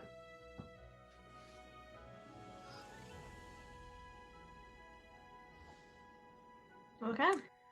And I'm probably going to stare at that last little bit for a minute and just kind of reach up to touch the binding charm that I have with the library and just sort of silently reach out to it like, I don't know if this is a secret I should be keeping.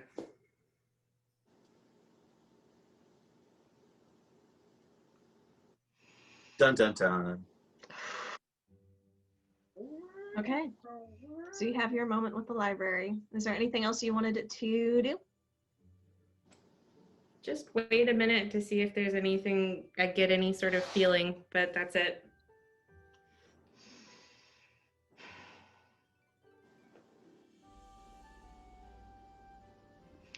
Make a perception check.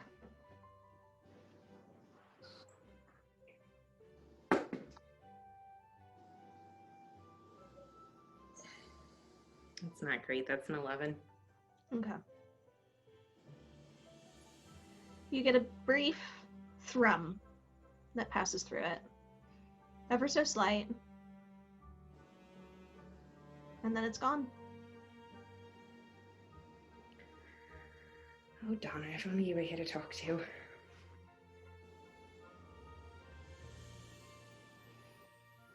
All right. You go ahead and with that thought in mind, you prepare for your rest. Can I send one last sending before we sleep? Mm-hmm. Who are you sending to? Lyran. This is Okay. why we don't get anything done. We're All just too busy fantasy texting each other. Right.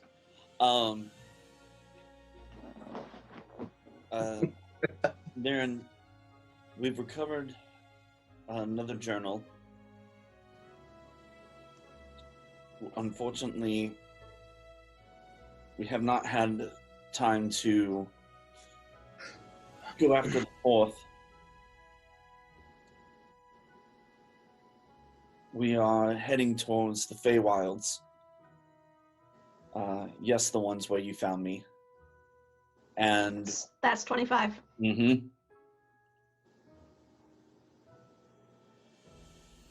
Do you cast another or do you wait for a response? No, he's realizing that he's blabbing. He's just like, whoop, and he'll wait for a second and see if she replies.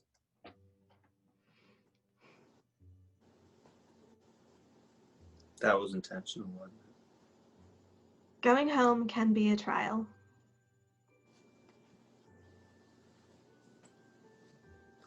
Be careful as you journey.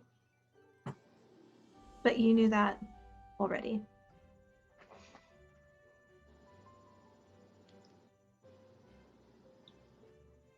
Do you need any assistance? I'll reply back. Actually, before I reply back, do I have a direction of the final journal for my No. I'll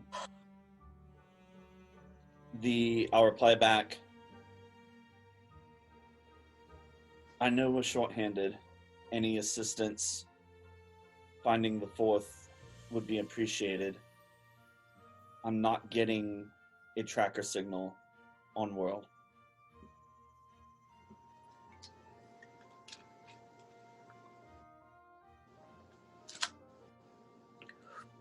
Five words left? No, just leave it there.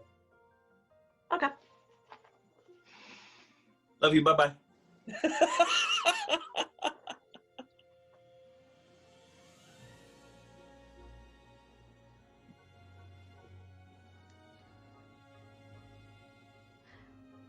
We are finding that other powers are also collecting the journals. If you can't feel it, it's probably already gone. As I said before, take care.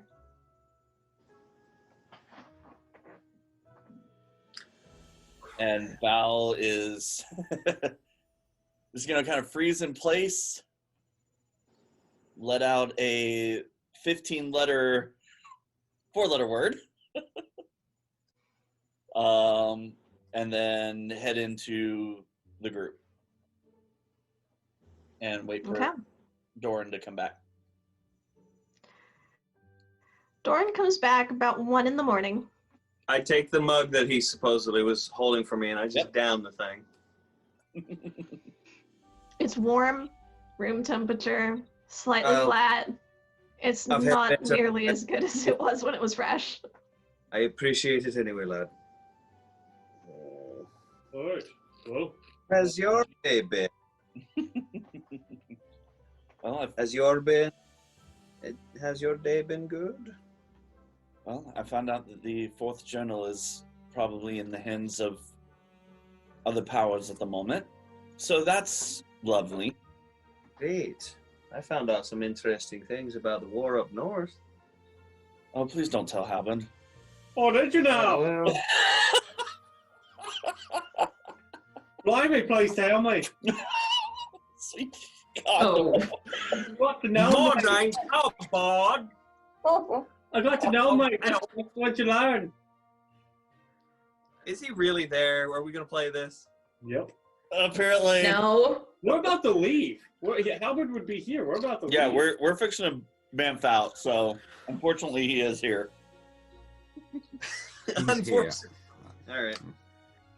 Blah, blah, blah, blah. Where did I write that part down? You can give the Reader's Digest version. Yeah, I tell him about the goblins and the taking over and what's going on with the dwarves up north. Is that what it is? It's just dwarves going up there to take shit back, or? It's not just dwarves, it's primarily dwarves, and Alathane Keep was a dwarven citadel. My people! But it's a large population from Grimhold, and then militia from all over the Amaranth coast are coming together to try and retake it. I don't know if I'd know that information or not, actually, but that's good to There's know. been enough flyers through town, and in your conversations with Lita as you were walking, it probably came up at least peripherally. Sure. Well, then, yeah, I explain, like, that I tell him, and I tell anyone who's actually listening, rather, that, about the goblins, and we're yeeting them out of the mountain, and the kingdom of the awesomeness is we're bringing it back, because it's back in style. And I'll go ahead and unload about the, I want to get my family here because that's amazing, awesome opportunity. And I need to find a way to get my fam over. Well, that shouldn't be too difficult once the Sanctum's back up and running. It seems well within the realm of possibility. We should be able to just open a door the same way we retrieved you and go find your family as well. Hopefully all is well, and that'll be an easy enough thing to do. I'd appreciate it greatly if we could get that done. Unfortunately, where we're heading next is going to be slightly more difficult. Aye. Well, That makes me glad that I got that equipment made, which I then go off to go put on because I didn't go on a date wearing armor. Sator, you ready to take us to White Friend so we can go to sleep and then wake up, have breakfast, talk about the Feywild, then go? Bozo, All right. everyone gather round. I For can't narrative believe brevity. 2 episodes of us like getting ready to go. Oh, Dang. that is the least surprising part of this. It's one of those things. It was like we finished last week, and it's like, yep, we're done, we're good. We're next episode, we're gonna be on it.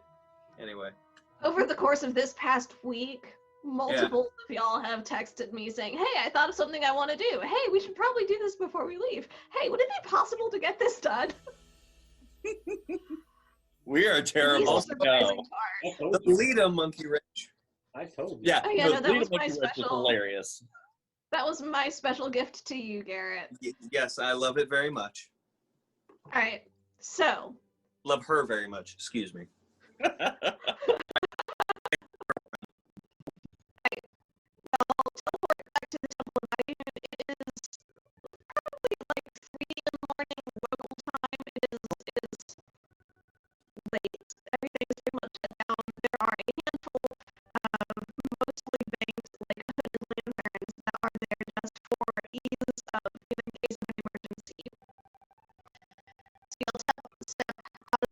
teleportation circle.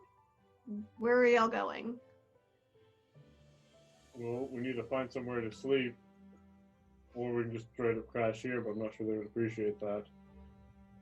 They'll get over it. Or Oh, maybe We- not. we could just go crash at the, I believe, abandoned Temple of Bahamut. Is it abandoned? Well, Is it nearby? There was a priest there, and Relatively, aired- 15-minute walk or so.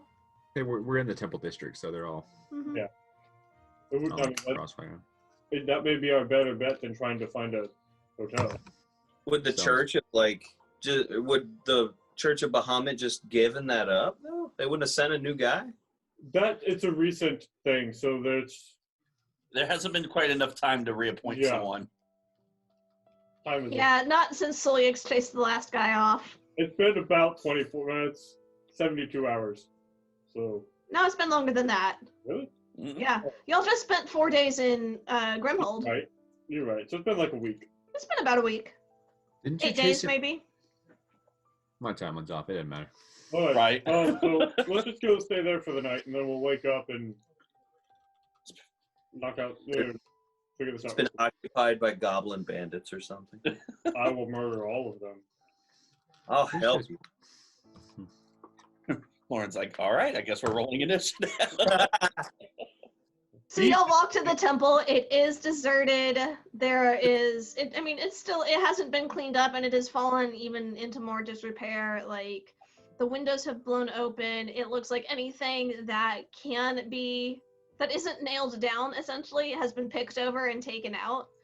Like, it is, there's detritus and leaves and stuff in the front foyer. There is sand. It is gritty and desperately needs to be cleaned up and swept out. Are there any vagabonds loitering? Not that you see currently. There is evidence of a relatively recent fire pit that's been active, but not probably within the last day. This is very reminiscent of the current position of the Church of Bahamut and its relationship with the people. Well, on that depressing note, shall we get some rest? Yep. All right, you take your long rest. By the time y'all wake up, it is late morning. Is there like a alcove or an altar or anything to Bahamut in there? Yeah, there's a space where a shrine would be set up, and some of the religious accoutrement that was too heavy to shift, or that was carved or detailed into the wall itself is still there. I'm gonna take just a few minutes to kind of clean it up to make sure it looks nice, any debris cleaned away. Do a really sort of brief rite to Bahamut and a quick petition to just give Donner my love. Solex will remember this. As you are putting things away, there seems to be a reflection shining across the bits of metal pieces that can't really be accounted for from the light sources that are in here. And it's comforting. You feel like your prayers have been heard. So everybody else gets up and moving. Yep. Let's go find food Right. first. We'll go find an IHOP. What? This isn't Grimhold. There's only a Waffle House. We'll go find the Waffle House. Maybe a Denny's if we're lucky. Ugh. Fantasy I like Danny. Denny's. No.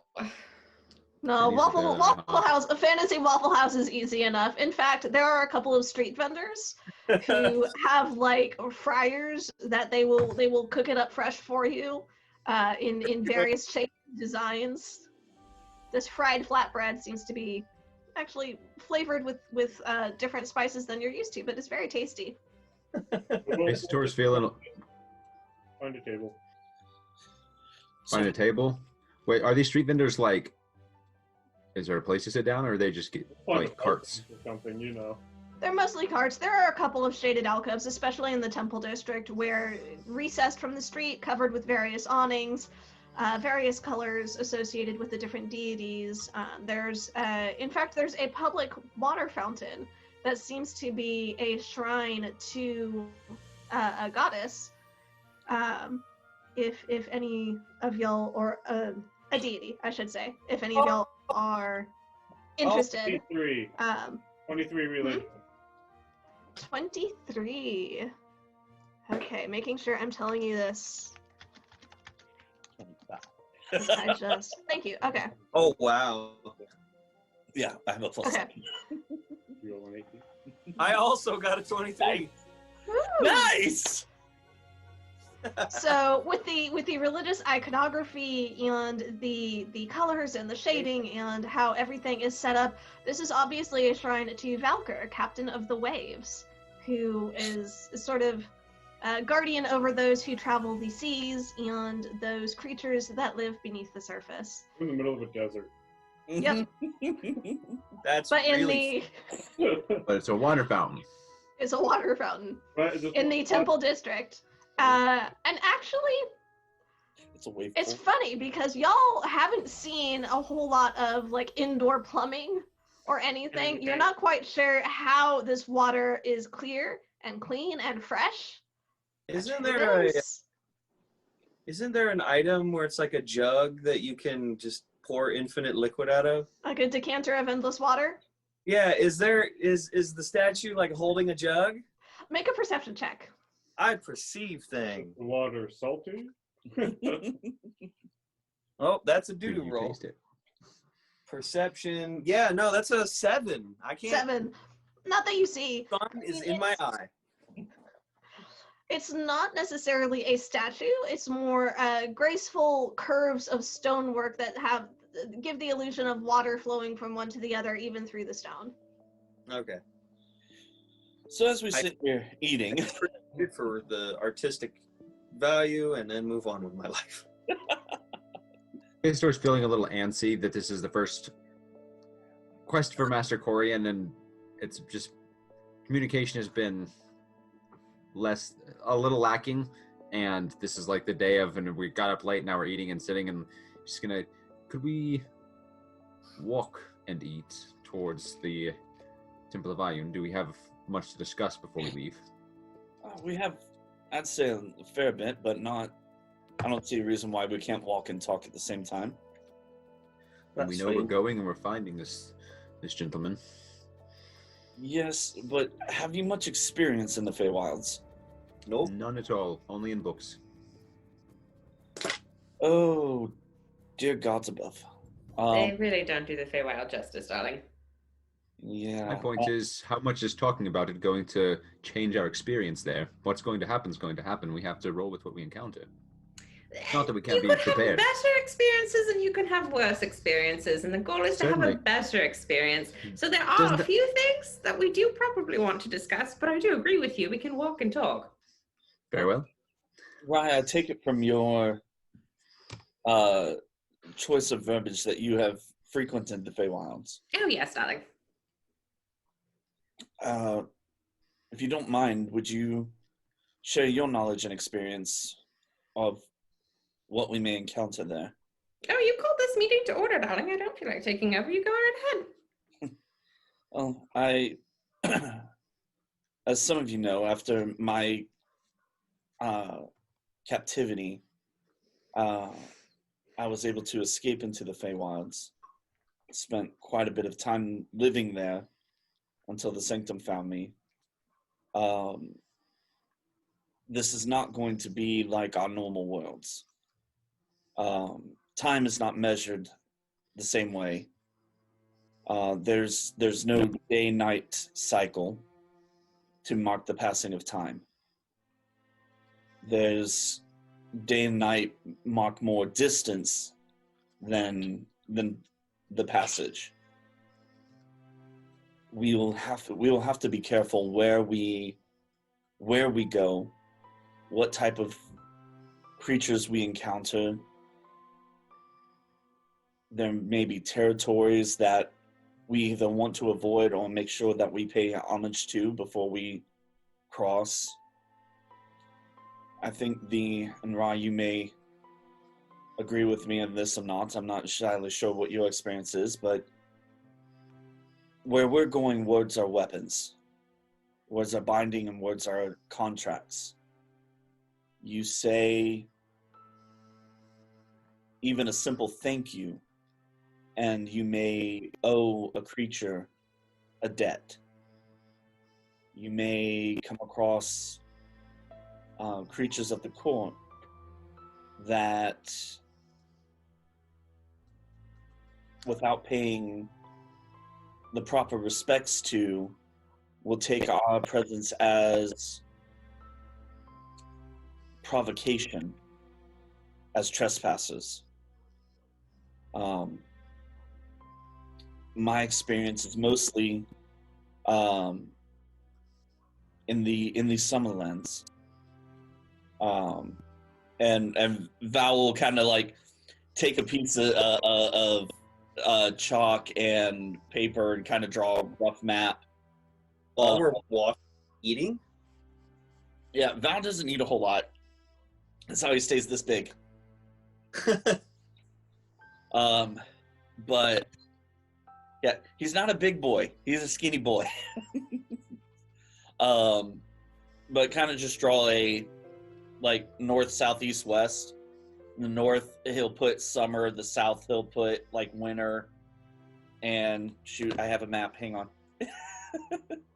When the It's DM not a map. you know, Compass rose. Yeah. There we go. Directional map. So he on a piece of paper, he draws a cross. On the north side of the cross, the top of the cross, and he's holding it like this, he draws summer. At the bottom of the cross, he draws winter. On the right cross, he draws day, writes the word day, and the left cross, left side of the cross, he writes night. My experience is more along, and he kind of points to the vertical portion above the horizontal line, is more in this area. That was the Summer King's court. It's hard to tell exactly how much time was spent there, but I know it roughly translated to about 6 months in the common world time frame. But as we do go in, just be careful who you talk to, what you say, and keep an eye out for the locals. Some may appear friendly, some may not, but words are binding there, so we are going to want to be careful. Great. Yes, the long and short of it, darling. Make no promises you don't intend to keep. It will result in you likely getting a execution sentence put upon your head. Do not say thank you for anything. You may find another way of saying you appreciate what someone has told you, but say no thank yous. It will cause quite a few issues. Don't give them your name. That's a big one. They will take your name and use it for power. So please do not give them your name. The Summer King, who's in charge of the Summerlands, not a big fan of the Queen of Air and Darkness. So be careful whenever you're talking about that. When you're passing through any territory you think is unoccupied, stay a moment and petition to the elder or grandmother or grandfather in that area, because if you trespass through the land, they're fine with killing you there as well. And be careful before you kill anything in their land as well, because they do take offense quite easily. Their morality is very different from ours. So for That's us the to candy. pick names, do we need to come up, like, is it full names if we stick to our first names? Don't give them anything that they could use against your person. You look at yourself and you say you are Celiax. Whoever you identify yourself as, you do not give them that name. So what then should we refer to each other as when we're in there? You're the arbiter. Okay. The We've blacksmith. got the blacksmith. Okay. We've got the wordsmith. We've got the librarian. Val, I don't know what name you went by. And then we've got the wanderer. Cleric, I believe. All right. The cleric is what I was known as my recent travels. So we're Colloquially, TC. cleric, TC. Very briefly. Cleric, arbiter, wordsmith, blacksmith, wanderer, The- librarian. Wanderer? Halberd speaks up, and he's actually probably go by Guardian. All right then, we'll call you guardian. Oi, what about the cat? The cat? The cat. The cat should be feel right at home from what Halberd has said, and Halberd we can confer. The cat is from there. Oh. Maybe we'll keep the cat in the charm until we figure out more if it's welcome or not. Oh, I do not feel. Darling, if you're not comfortable with this, just keep your mouth shut and you'll be fine. Oh dear, you don't know the half of it. All right. Well, The As halfling thoughts of it, of as it may here be. come to mind. Yeah, doesn't know the halfling of it.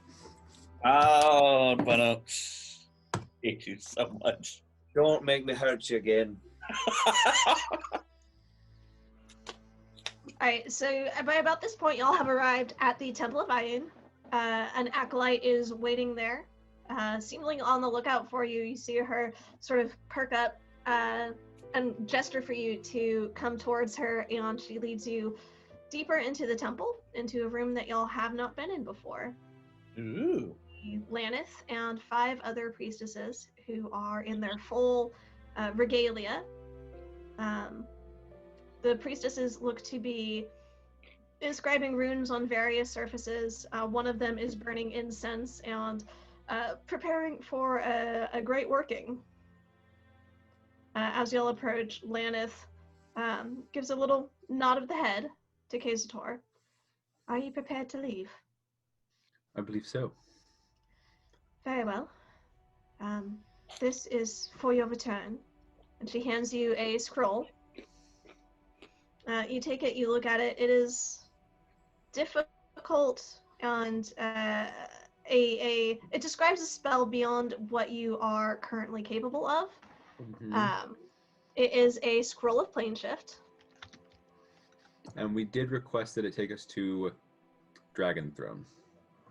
Correct? Yes, you did.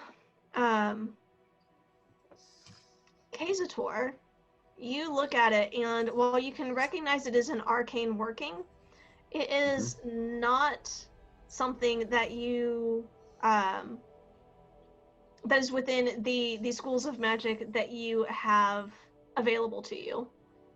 From what you can tell, this might be something that Rai could maybe accomplish. There are some arcane symbols in here that you think her studies would assist her with. But there are also elements of a divine nature you think a cleric might also be able to channel and tap into. give it to me. I can cast it. You know it is going to be a difficult working whenever it is cast.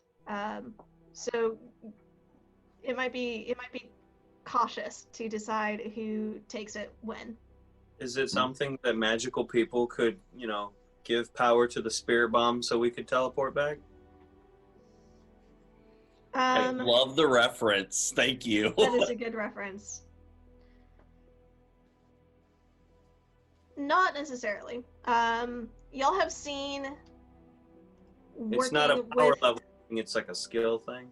essentially. Plane shift is a single caster spell most of the time. And it is not available to all schools of magic. You have seen, I think, one of the when Adir passed, I believe, y'all attempted a revivify from a scroll. Yep. That you didn't currently have access to the actual spell, and so it was a roll of the die. Kazator pseudo made a scroll that got him in trouble. Underlord? Mhm. Made a scroll. So you've seen scrolls work well. Spell scrolls go exactly the way they were supposed to, and go a little bit awry. She's right there. With a little bit of inspiration and maybe some enhanced ability, we can improve our chances with this one. Very likely. I can enhance ability. Mhm. All right, well, All right. Preparing tracking spells because I forgot to do that on the last day. Oh, Lauren, by the way, when we woke up this morning, I rolled my, we didn't roll it for day 4, but I rolled my day 5. Beard check. Yay! I got a 70 for day 5. You want me to roll for day 4? Because we didn't do that. Yeah, go ahead and roll for day 4 also. Day And 4. highs are success, right? Yeah. Well, okay, so day 4 is only... Day 4 is an 8. I'm rolling really low, but a 70 for day 5. So this morning, Okay. I was up with... So yeah, you do feel a little bit of an elongation of the mustache that you've got growing in. I had 4 And days. it's mhm. Yeah, that's. It's starting to definitely become visible. You're starting to get a little bit of that Fu Manchu effect, and you can't quite see it, but you feel a little bit like barbs almost along where your beard would grow. Yeah, Oh. Law of beards. The smaller beard must yield to the larger beard. Yield the right away. Right. K-Store, you would happen to have a silly name that we could refer to ourselves as the Collective, would you? Something to replace 11th Hour with, or anything of that nature? I feel like the Do we need to? That's not. That's already a made up True, designation. Didn't know, with how picky they are Lauren. about names. Fact check. Would that be a problem? Fine, that shouldn't be a problem. A collective noun like that would not necessarily give any power. I don't know that. There you go. Okay, so the 2 people who would know that just told you. So if you- Actually, I'm trying to decide if Ryan's just like, I'm gonna let him run with this. If he is the wordsmith, maybe he has words for replacing if names are bad. Okay, one of the 2 people who knows did tell you. You're fine. Right. So we're doing this, or Do it. Yes. I'm hold my fantasy beer. Let's go. let's do it? Right, if you are prepared, Yes. please step into the circle. And Laneth and the other 5 priestesses take positions around you, and they begin to chant. And you feel a swell of power. There is a soft glow that starts to come over you as the spell takes effect. As they raise their hands, the glow increases. It is purple and gold and starting to shine so bright. These sparkles, these motes of light start to swirl around you. Even though you're in an entirely enclosed room, you can feel the air start to move just with the power of this arcane casting. It grows more and more intense, and you feel this pressure in your lungs almost. The wind now starts to pick up and to swirl around your group. These motes of light grow brighter and brighter until they are all you can see, and then with a flash, they dissipate. You blink your eyes, trying to get the light blindness to clear, and you look around you and you can see. You are standing in a beautiful, pristine glade. It is a gorgeous sunset evening in the sky. It's shades of orange and pink and purple splashing across these few clouds that fill the sky. You can see there is a beautiful, rich forest of tall trees, shining greens and golden leaves. There's the burbling sound of a brook just down the way. And you can see a path that leads into the forest, this game trail almost, a few steps away from where you're at. Welcome to the Feywild.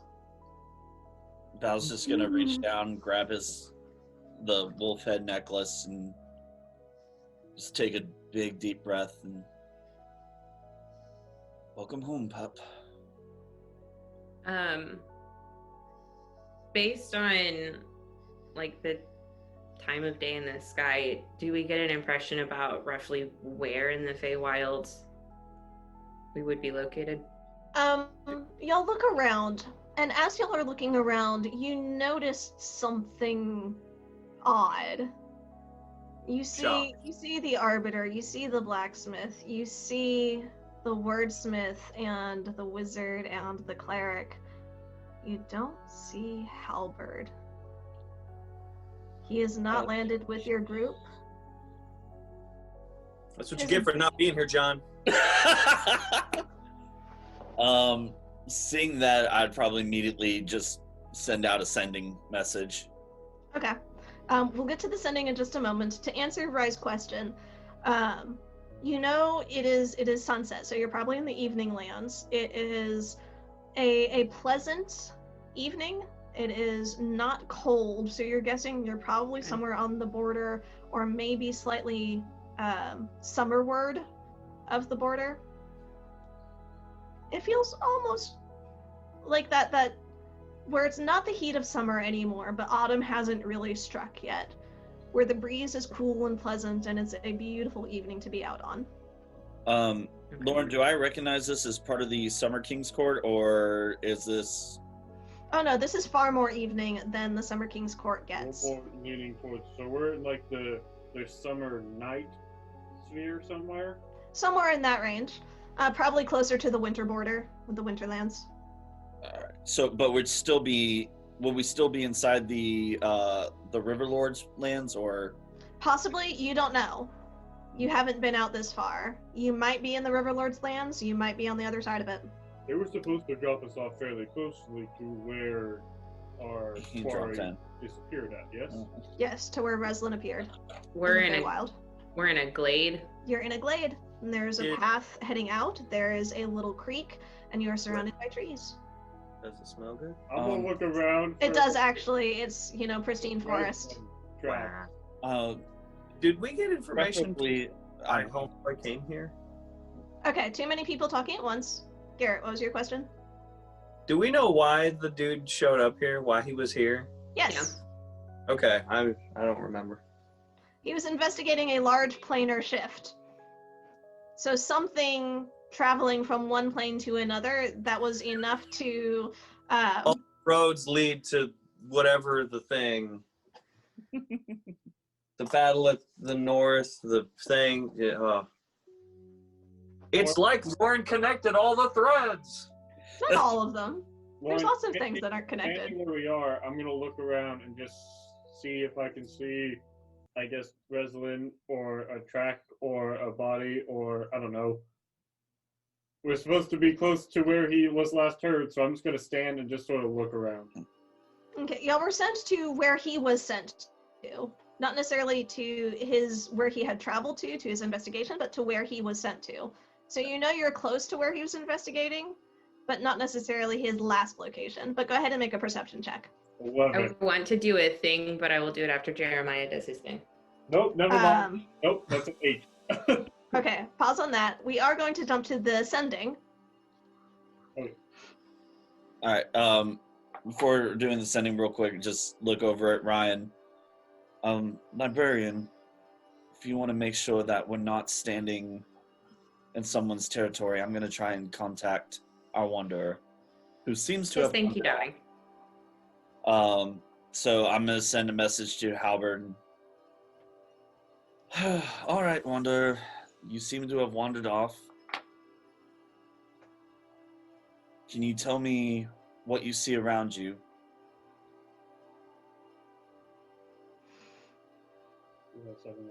Yeah, thank you. I was trying to count it.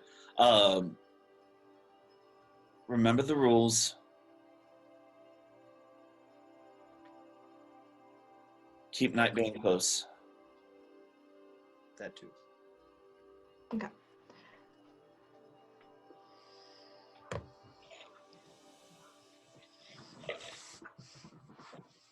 It's evening. I'm just outside the city gates. Oh, shoot. I'll find you when I can.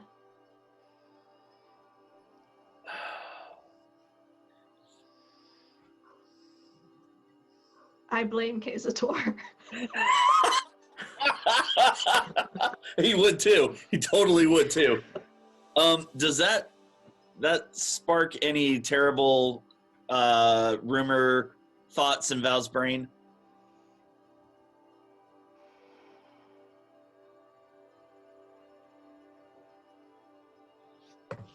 Make an insight check.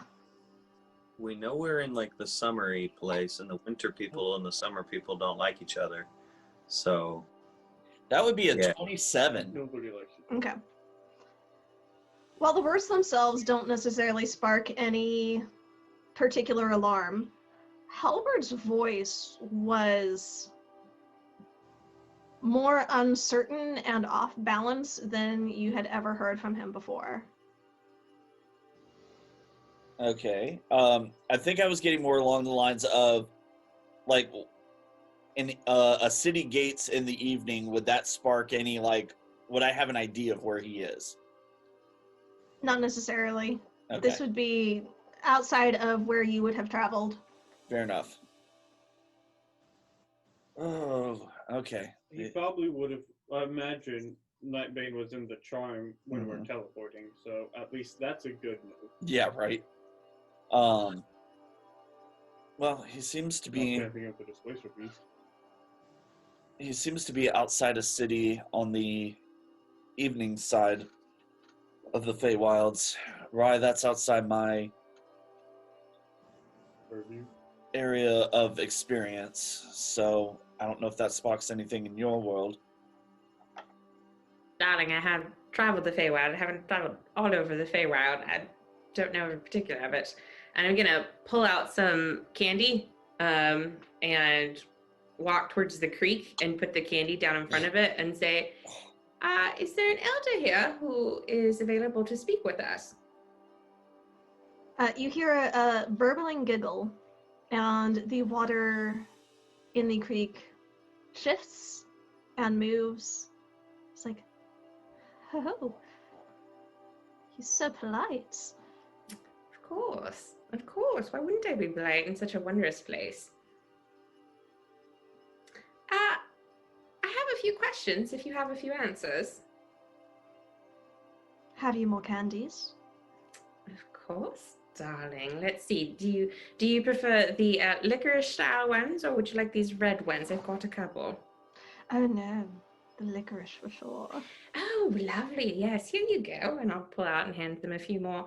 I come here in search of acquaintance. Have you seen anyone similar to our kind travel these parts?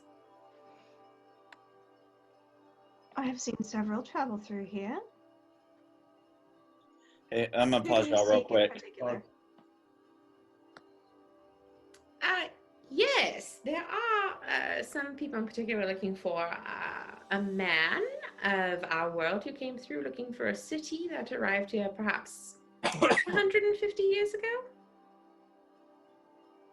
Oh, no, not quite that long. The city arrived 150 years ago. That was, well, quite alarming. A man.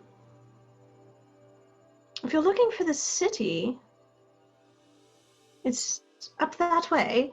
And she points sort of up the path. If you're looking for a man, well, last month was a very pleasant werebear who came through here. So polite, or not quite as polite as you. Your gifts of licorice are much superior. Thank you. But, Lauren, you're absurd. You know why. you're welcome. No, man. Human man? Elven man? What are you looking for? I don't think we know what Hari was. I was actually just checking my notes. I don't have that information. The letter I got from Corian doesn't. Doesn't say. Okay. Well, We've got an a elven one. Well, yesterday, there's a very nice elven man, very handsome, long red hair. No? Not who you're looking for? Oh. Last month, there were 3 of them. Oh. Not very nice at all. Talked about building a bridge over my water. So unpleasant. Had to dispose of them. Yes, of course. Hey, Lauren, Yes. can I overhear this conversation? Mhm. Cool. I'm gonna send a quick message to Master Corian and ask him that particular question of what race, What physical Just details would be nice. get a description. What's your boy look like? I asked if y'all had any other questions before you left. Okay, Master Corian responds. Human man, mid-40s, dark hair, light complexion, bright blue eyes.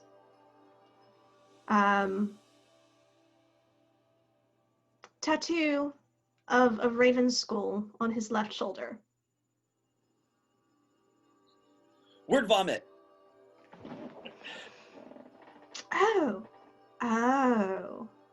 Oh, yes. He came through, a year ago, your time, I suppose? A little bit more, perhaps. Fabulous, absolutely fabulous. And he went up that way towards the city. Oh, yes, he went to the city. Most folk do. Really? Have there been a lot of people going up to this city? Oh, the Empress throws the best parties. Yeah. Lots of people go to the city. How fabulous, how fabulous. Well, I Fine. do appreciate the chance. Check the water. Because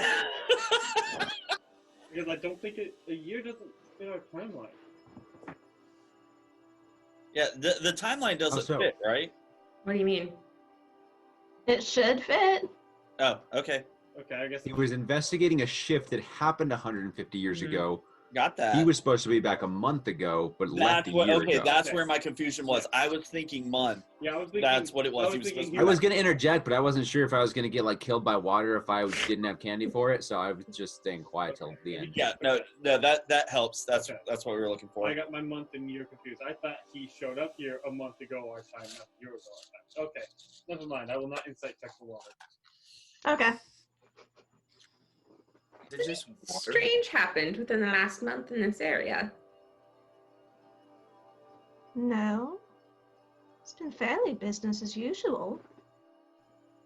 Yeah, well. Your glade is quite lovely, and I'll offer her another licorice. Oh, you are kind. We will go ahead and make our way. Have a wonderful day. A pleasant evening to you. And y'all head on up. Where are y'all going? Before we head up, I think it would behoove us to maybe take a magical look around, and I'll see if I can scry on our wayward friend. I'll also pull out my monocle and use it two Okay. charges to see if I can find Halberd. Okay. I'm gonna look for the doofus we're here to find. She can look for Halberd. Okay. Stand Um, because You'll get a response first because scrying is a 10-minute thing. Yeah.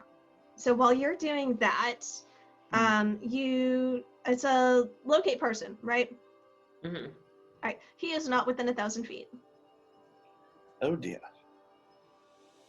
Of course, how far up is the city that the elder talked about? Turns out he's in like one of the 9 hells. If the guardian was 100, or if the guardian is outside the city that the elder was just speaking of, perhaps, that might be a location. Maybe that's also where our quarry is at. Right, the quarry. I'll pop back over to the glade and pull out a licorice and say, one last question if you have a moment. You see the little head pop up out of the water? Absolutely. How long should it take us from here to get to the city? If you walk briskly, 30 minutes or so. Really? Fascinating. And I'll hand her the candy and leave. You see her stuff it in her mouth as she sinks back down into the water, and you just hear this very sort of a giggle. course, it'll take us. We can walk 1,000 feet in far less time than that. Oh yeah, that's walking across a football field. That's 30 minutes. All right. Okay. Val, you are looking for, you're scrying on this description that you've got. That is a wisdom save, right? that would be correct. Does not beat your DC. So the spell succeeds. You are transported. Your vision, your senses are caught in a whir of color and light. You see the figure of a man, Harry Reslin, you assume.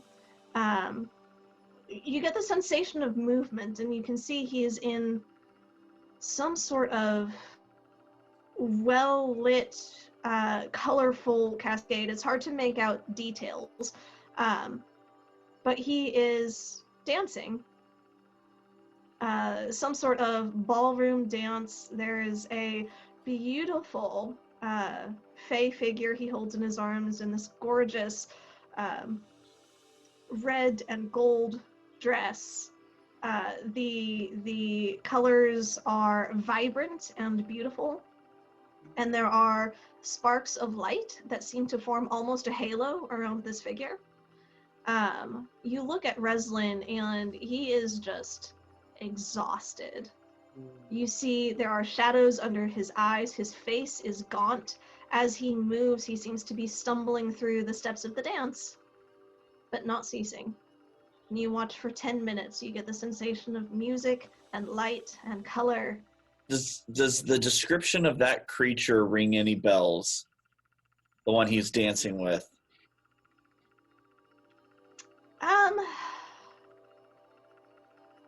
Make a history check. This is a pretty deep cut for Val. We're gonna set the DC at 24. That's not even attainable then. He's dancing with So, Gribble. yeah. Okay. Yeah, this is outside of Val's experience. It is a fey figure. It is beautiful and pristine, this like gorgeous dress. So you would guess a powerful figure of some renown, but you just don't have the background to be able to pinpoint who it would be.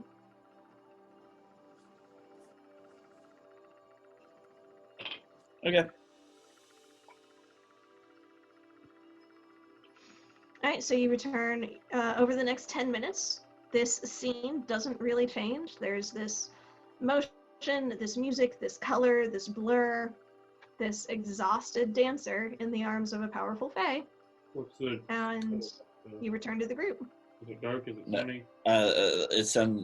It sounded like it was indoors. Was that correct? Yeah, that's the sensation you got. All right. I may do something stupid. 1 second.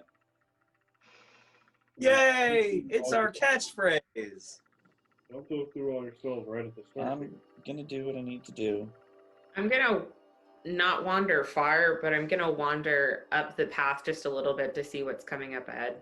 I wonder Okay. with it. As you'll go 50, 60 feet up the path, you can see it heads to the trees, and it is a beautifully maintained path. It's not overgrown at all. The branches seem to not even be cut, but just not to grow over the path. You can see as it gently winds around the trees and makes its way through, it does seem that the trees are thinning and opening into a slightly wider expanse as you'll start going along. I'm gonna cast clairvoyance past that clearing that I'm seeing to see if I can get a better picture of what we're walking into. Okay. How far are you sending the clairvoyance?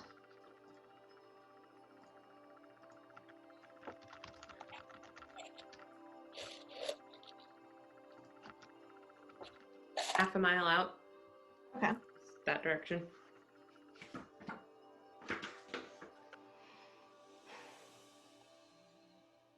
You get a sense of the thinning trees, that the forest that you're in is opening into a more cultivated land. As you send it out, you're not getting a strong sense of any civilization yet, but you make a perception check. We'll do that. We'll see how much you get here. I'm rolling really bad today. Roll better, please. I would love to. 11. 11. Okay, so you get the sense that the forest is ending. It's transitioning to a more open type of terrain, a grassland that is either natural or has been cleared for some sort of agriculture, perhaps, but you're not able to get any details of what that may look like at this point. I'm going to switch to hearing just to see if I hear anything funny. Like music. With an 11, you don't hear music, but you are starting to hear more of a hum of activity. You hear wagon wheels and a couple of voices, clinking a little bit of travelers. It seems like the path that y'all are on likely meets up with a more well-traveled road at some point a little ways beyond what you have seen. Okay, I'll relate to that to everyone. I'm gonna spend one more sending, and see if I can send. Now that I've seen him, if I can send to Happy Feet over there, and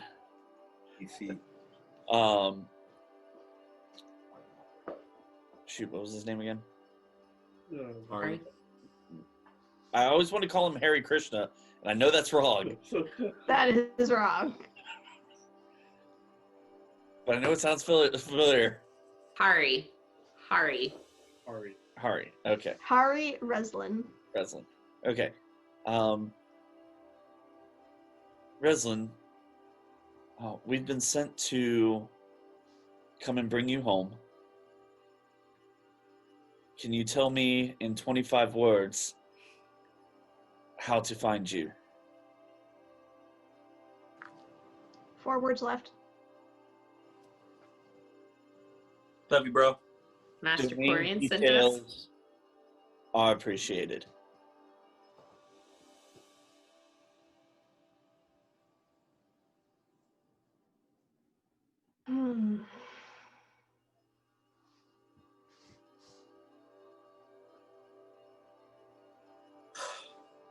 Sorry.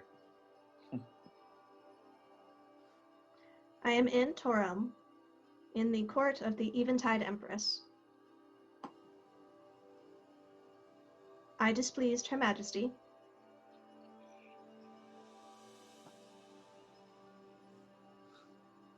And am under her discipline. Oh dear. If you come, be cautious. I'm gonna hate life, aren't I? Yeah, that's kind of what I thought. Crap.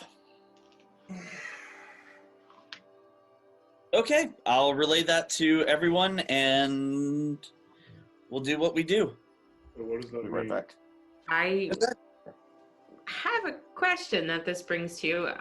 How committed are we to bringing him home or bringing his research home? What is the lengths that we're prepared to take? What was the task, Casador? To attempt to bring him home, but at minimum his research. I believe. That's correct. And Kazator, knowing Master Corian, you know that if you can't bring him, getting the research is like trying to protect his student's legacy. So at least there's something. Save what you can, essentially. Right. The scroll that I got of plane shifting, Mhm. what's the casting time on that? One action. An action, I 4 believe. days. Okay, just wanted to make sure. Never mind. It's good to know. Now it is possible for, given that case for what do you call you, wordsmith? Given that you don't have to be the one to cast the spell, you could give it to one of the other two, inspire them, and then I have learned some new abilities, so I could enhance somebody's casting ability, which will increase our chances of this succeeding. If we don't have to do this in the middle of combat. Now, due to the fact that it is one action, theoretically, we could rush in there, grab his hand, and try to get out of dodge. But that sounds like a terrible plan. Well, I and think we could Definitely call is that it? plan D or E, potentially. I'd rather put it towards the G, but maybe even like an LMOP down there. But there's something tells me bull rushing the something queen's domain in attempt to steal her prisoner. I wasn't thinking bull rushing. I was thinking if we have an audience, we are making no headway, but we see an opportunity with him in the room to simply exit stage right, that perhaps I would not put it it could- beyond the Fae to take their issues outside of their own plane. So I or think that even would be prevent us, inviting. even arcanely prevent us from leaving, and we only I have would one shot. I would I- be much more cautious of their powers and their ability to stop us from doing anything they don't want us to do. And even if we were able to do it, I would say we are just inviting them to follow Good. Two if we things. do not come at it from a good place. Three things. Conversation is currently highly difficult, isn't it? One would be we need to find out where his research is at all. It may be in this. What's the name of this lady? The Twilight Queen, Night Queen, The Eventide Empress person. Eventide Empress. We need to find one if she has the research that we were looking for.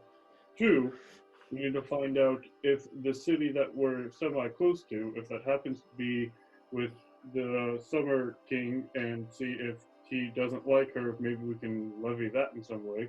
And then three, we need to find Halper. How Lauren, he would be able to find us, and I would trust that his tracking abilities outmatch our own. Yes, I would hate for him to get caught in a similar situation where he's stuck in an eternal dance. That is fair. I don't think it is wise for us to just walk around expecting him to find us whenever we're moving forward. I think it's better if our party is together in this matter. I think our best plan of action will be to go to this city that's fairly close to us, see if we can't find him. He said wall, city, this seems fair.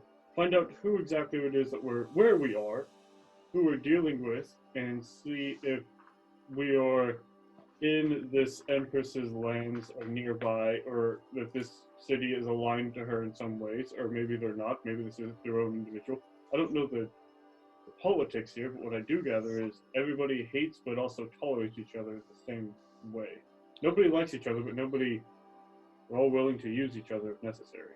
Which, Lauren, I would like to see if I know anything about the Eventide Empress. I was going to ask the same question. Okay, make a history check, both of you. See if this is even normal. I think it's decent. Great. Okay, 22. 20. Okay. You've both heard of her. She is not a major player on the scene as far as the Archfey go. Not usually as political as the Summer King or the Queen of Air and Darkness, or even the Oaken Prince or the River Lord. Her domain is small, but within her domain, she is very powerful. She is, like all Archfey, you would guess, she is whimsical, like ruled by her own fancy. And the sort of the utter law of her own realm. So kind of that make sense? a Alice in Wonderland, Queen of Hearts type deal. Yes, perhaps not that.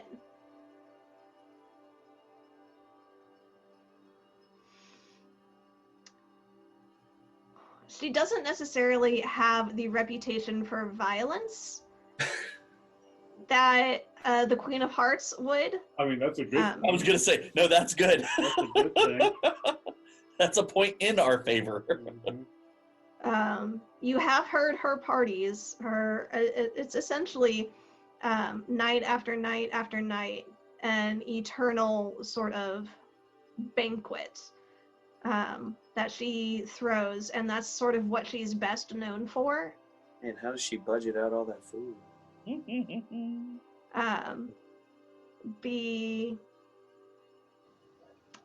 On special occasions, in moments of great significance, she throws more elaborate festivities, and it is not unheard of for other Fae to use these particular festivities as sort of neutral grounds.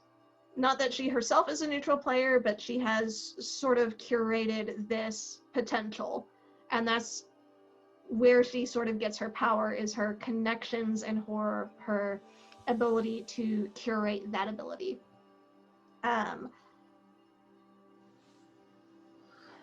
Feywild be crazy, y'all. Just a bit. She is one of the younger Archfey. I will say that. She is not as well established in her rule as the more ancient ones. Well, okay. Is there something in particular she is known to take offense for? Like if you interrupt the neutrality or if you refuse to participate in her parties? Or if you want to leave. Obviously, insulting her hospitality is a good way to get on her bad side.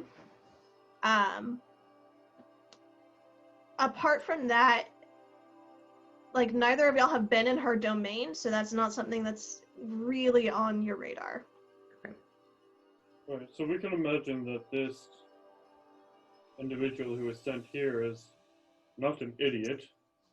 So what mistake would he have made to find himself in that position? Oh, I mean, any mistake could have led him there, from simply not taking the seconds that were offered him to misspeaking. Unfortunately, this is why I say words are weapons. They're both weapons and contracts, and they can cut both ways. So Right. it could be as simple as he stepped on a toe. Let's just explore the city, see if we can find anything of use, see if we can find the Guardian, and perhaps we can get a better idea of his travels that led to him encountering her. I think we may be best off starting with the city and then moving from there, considering we don't even know where her domain is exactly. I might be able to help with that, but I'd rather save that if we can. Right. All right. So 30-minute walk to the city then. All right. Y'all head through the forest on this path, and it does meet up with a larger paved road. Immaculate, well taken care of. Interestingly so, in fact. As y'all head towards the city, you are greeted by the sight of a fair number of beings that are moving into and out of the city. This is active in their commerce, and it is weird because in the entire time you're traveling, this state of evening doesn't normally last. Like, you get a beautiful sunset, and then it goes to night. But nightfall never comes. The colors of the sky are painted eternally in shades of pink and purple and orange, vibrantly streaking across the cloudscape. You approach the city and you see elves pass by you. You see pixies and sprites flutter by, shades of green and blue skin vibrantly catching out of the corner of your eye.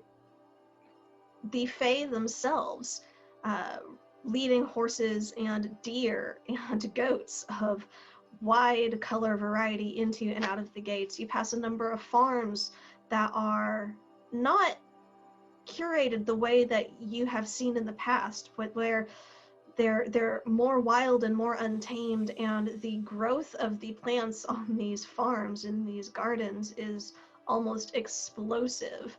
It is bright colors of green, and the vegetables are rich and beautifully colored and larger than anything you have ever seen.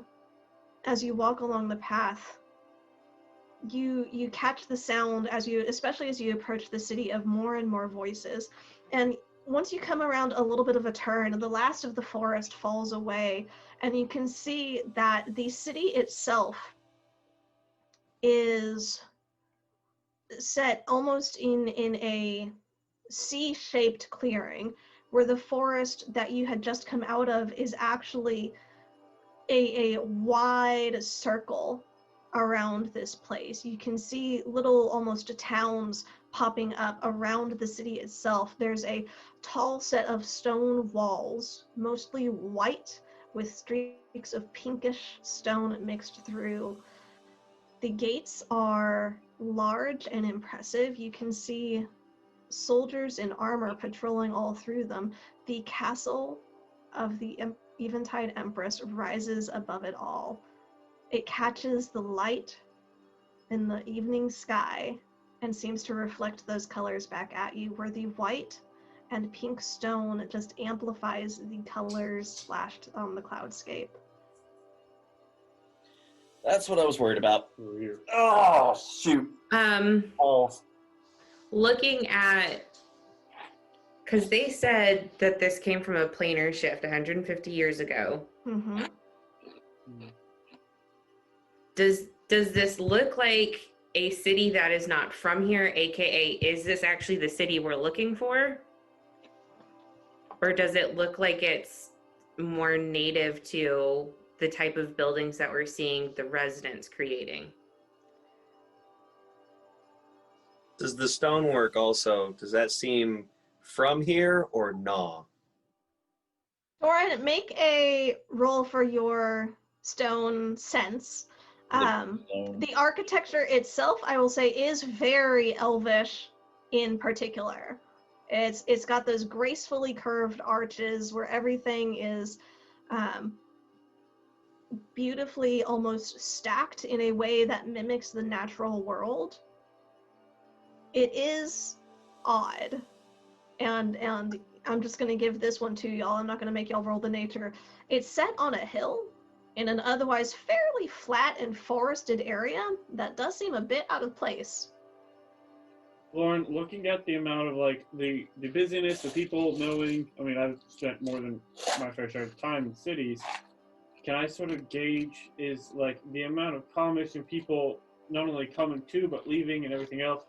Could I gauge, does it seem busy? I mean, I don't know what normal would be, but does it seem busy? Does it seem like, oh, this would be like the afternoon rush in a normal place, or is it more of like an evening rush, or could I gauge any of that at all just by the amount of movement, selling, commerce, everything else that's happening? Make an insight check. Your boy got a 28. 28. No. Roll a 1. It's hard to tell. You're just not familiar with the Celiacs. I thought you talking to me. I was like, well, dang. No. Doran, I know how I you felt. look around. You look around, and the stonework that you can see is definitely mountain stone that would have been quarried and brought to this location. And you look around trying to catch where the mountains would be that would produce this amount of stone for this city. Dang, no mountains are there. Ain't no mountains in sight. Ain't no mountains. I know. We were all thinking it. You're I welcome. relay this information to the people that are known as my friends. I'm gonna try and locate Halbert again with the monocle. Okay. As you approach the city gates, you do get a little bit of a ping on the distance. You do see Halberd coming through the fields in your direction. And as he begins to approach your group, as y'all are reuniting at the gates of this city, we are going to go ahead and stop the session here and pick it back up next time. Oh, we're in the Feywild. He's possessed. He's possessed. Roll initiative, kill him. It's not really him. It's a I mean, phantom. this is the first time we beat Changeling. possession out of him. Right? Oh, we're in the Feywilds. Y'all are in the Feywild. Why? All right. Oh, y'all made good progress. You're in the Feywild. You're right outside the city. You know where Reslin is, at least vaguely. Y'all have made really good progress. I just We actually retroactively, I'm gonna take a handful of candy and give it to everybody. Just Okay. like, have this on your person. Candy is the commerce of Feywilds. That tracks. That's So right. Gex just eats his. Okay. He doesn't really do sweets. Not a big sweets person. Right. Thank y'all for joining us as our audience today. We really appreciate having you come along on the journey with us. So thank you. Oh man. Um, All right. It was really good. That was fun. Check us out if you're watching this on YouTube. Check our Twitch channel. We stream on Wednesdays at 6 p.m. Central Time at twitch.tv/thekeepRPG. And for those of y'all on Twitch, check our YouTube. Woo! You can get all our VODs and catch up on the backlog and follow the adventure up to this point. Hit the subscribe button Hit because that subscribe it's button. cool. YouTube. Come over and hang out with More awesome me. content. Follow, subscribe, share the link. And share the Check our Instagram. We're sort of active on Twitter, which we will be getting better at. link. Active Thank on- y'all. We're sort of active on everything. Stay safe out there, especially with the holiday season coming up. Take care of yourselves. Just take care of yourselves. That's the big thing. And jingle all the way. And jingle all the way. Y'all have an excellent week, and we will see you next week.